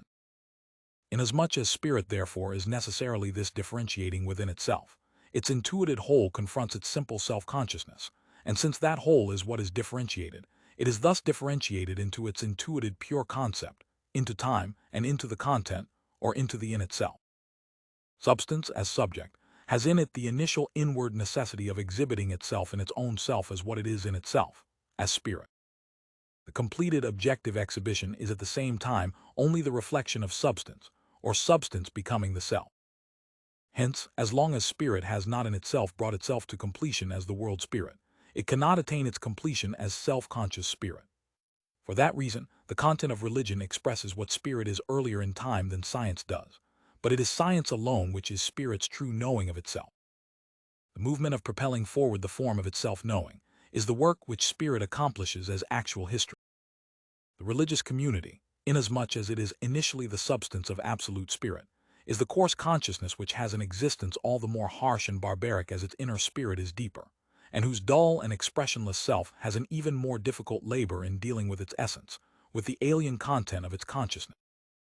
Not until it has abandoned the hope of sublating alienness in an external, i.e., alien manner, does that consciousness in itself, because the sublated alien mode is the return into self-consciousness, appeal to its own world in present time, discover that world to be its own property, and thus will have taken the first step to climb down from the intellectual world, or instead, to give spirit to the abstract element of the intellectual world with the actual self. On the one hand, through observation, it finds existence as thought, and it conceptually comprehends existence, and conversely, it finds existence in its thinking. While it has itself initially and abstractly expressed the immediate unity of thought and being, of abstract essence in the self, and while it has expressed the luminous essence more purely, namely, as the unity of extension and being, for extension is a simplicity more equal to pure thought than is light, and has thereby again revived in thought the substance of the easterly dawn, then, at the same time, spirit recoils from this abstract unity, from this selfless substantiality, and affirms individuality against it. However, only after spirit in its cultural formation and education has emptied itself of this selfless substantiality, and as a result has made it into existence and infused all existence with it, and after it has arrived at the thought of utility, and in absolute freedom, has it grasped existence as its will. At that point spirit thereby turns around the thoughts lying in its innermost depths, and pronounces the essence as the I equals I. However, this I equals I is the self-reflecting movement, for while this equality as absolute negativity is the absolute difference, the self-equality of the I confronts this pure difference. This pure difference, which is at the same time as something objective to the self-knowing itself, is to be expressed as time, so that just as the essence used to be expressed as the unity of thinking and extension, it could here be interpreted as the unity of thinking and time. However, the self-surrendered difference, namely time that is unresting and unhalting, instead collapses into itself. It is the objective motionlessness of extension, but this extension is the pure equality with itself, is the I. Or, the I is not only the self, but rather is also the equality of the self with itself. However, this equality is the complete and immediate unity with itself, or this subject is just as much substance. Substance solely for itself would be intuition devoid of content, or the intuition of a content which, as determinate, would only be accidental or devoid of any necessity. Substance would only count as the absolute insofar as the substance was to be thought of, or intuited as, absolute unity, and all content would according to its diversity have to fall outside of substance. It would fall into reflection, which would not belong to substance because substance would then not be subject, would not be itself what is taking a reflective turn into itself and reflecting about itself, or would not be conceived as spirit. However much one were nonetheless to speak of a content, such content would still be, on the one hand, spoken of only in order to cast it into the empty abyss of the absolute content, while on the other hand, it would be externally gathered up from out of sensuous perception. Knowing would seem to have arrived at things, at what is different from itself, and at the differences among multiple things without having conceptually grasped how it got there or from where it came. However, spirit has shown itself to us to be neither the mere withdrawal of self-consciousness into its pure inwardness, nor the mere immersion of self-consciousness into substance and the non-being of its difference. Rather, it has shown itself to be this movement of the self which relinquishes itself of itself and immerses itself in its substance, and which likewise, as subject, has both taken the inward turn into itself from out of that substance, and has made its substance into an object and a content, just as it has sublated this difference between objectivity and content. That first reflection from out of immediacy is the subject's differentiating itself from its substance, or it is the concept estranging itself, taking the inward turn, and is the coming to be of the pure I. While this difference is the pure doing of the I equals I, the concept is both the necessity and the sunrise of existence which has that substance for its essence, and which stably is for itself. However, the stability of existence for itself is the concept posited into determinateness, and as a result is likewise the concept's movement in its own self, downwards into the simple substance, which, as this negativity and this movement, is initially subject. Nor does the I have to obstinately hold on to itself in the form of self-consciousness against the form of substantiality and objectivity, as if it were afraid of its self-relinquishing. The force of spirit lies, instead, in remaining equal to itself in its self-relinquishing, and as what is existing in and existing for itself, being for itself is equally as well only to be posited as a moment just like being in itself. Nor is the I a mediating third, which tosses the differences back into the abyss of the absolute difference, and in this abyss declares them all to be equal. On the contrary, knowing consists in this seeming inactivity, which only examines how the differentiated in its own self moves itself, and how it returns back into its unity. Therefore, in this knowing, spirit has brought to close the movement of giving shape to itself inasmuch as that movement is burdened with the insurmountable differences of consciousness. Spirit has won the pure element of its existence, the concept. According to the freedom of its being, the content is the self relinquishing itself of itself, or it is the immediate unity of self-knowing. Considered with regard to the content, the pure movement of this self-relinquishing constitutes the necessity of this content. The diversity of content is as determinate content in sets of relations, not in itself, and its restlessness consists in its sublating itself, or in negativity. Thus, necessity or diversity, just like freestanding being, is equally the self, and in this self-like form in which existence is immediately thought, the content is the concept. While therefore spirit has attained the concept, it unfolds existence and movement in this ether of its life, and it is science. The moments of its movement no longer exhibit themselves in that movement as determinate shapes of consciousness. Rather, as the difference in consciousness has returned into the self, the moments exhibit themselves as determinate concepts, and as the organic self-grounded movement of these concepts. However much in the phenomenology of spirit, each moment is both the difference between knowing and truth and the movement in which that difference sublates itself. Nonetheless, science does not, in contrast, contain this difference and its sublation. Rather, as the moment has the form of the concept, it unites the objective form of truth and that of the knowing self into an immediate unity.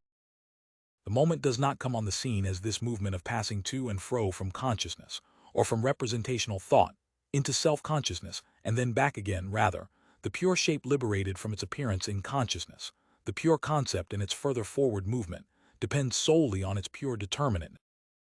Conversely, to every abstract moment of science, there corresponds a shape of appearing spirit per se.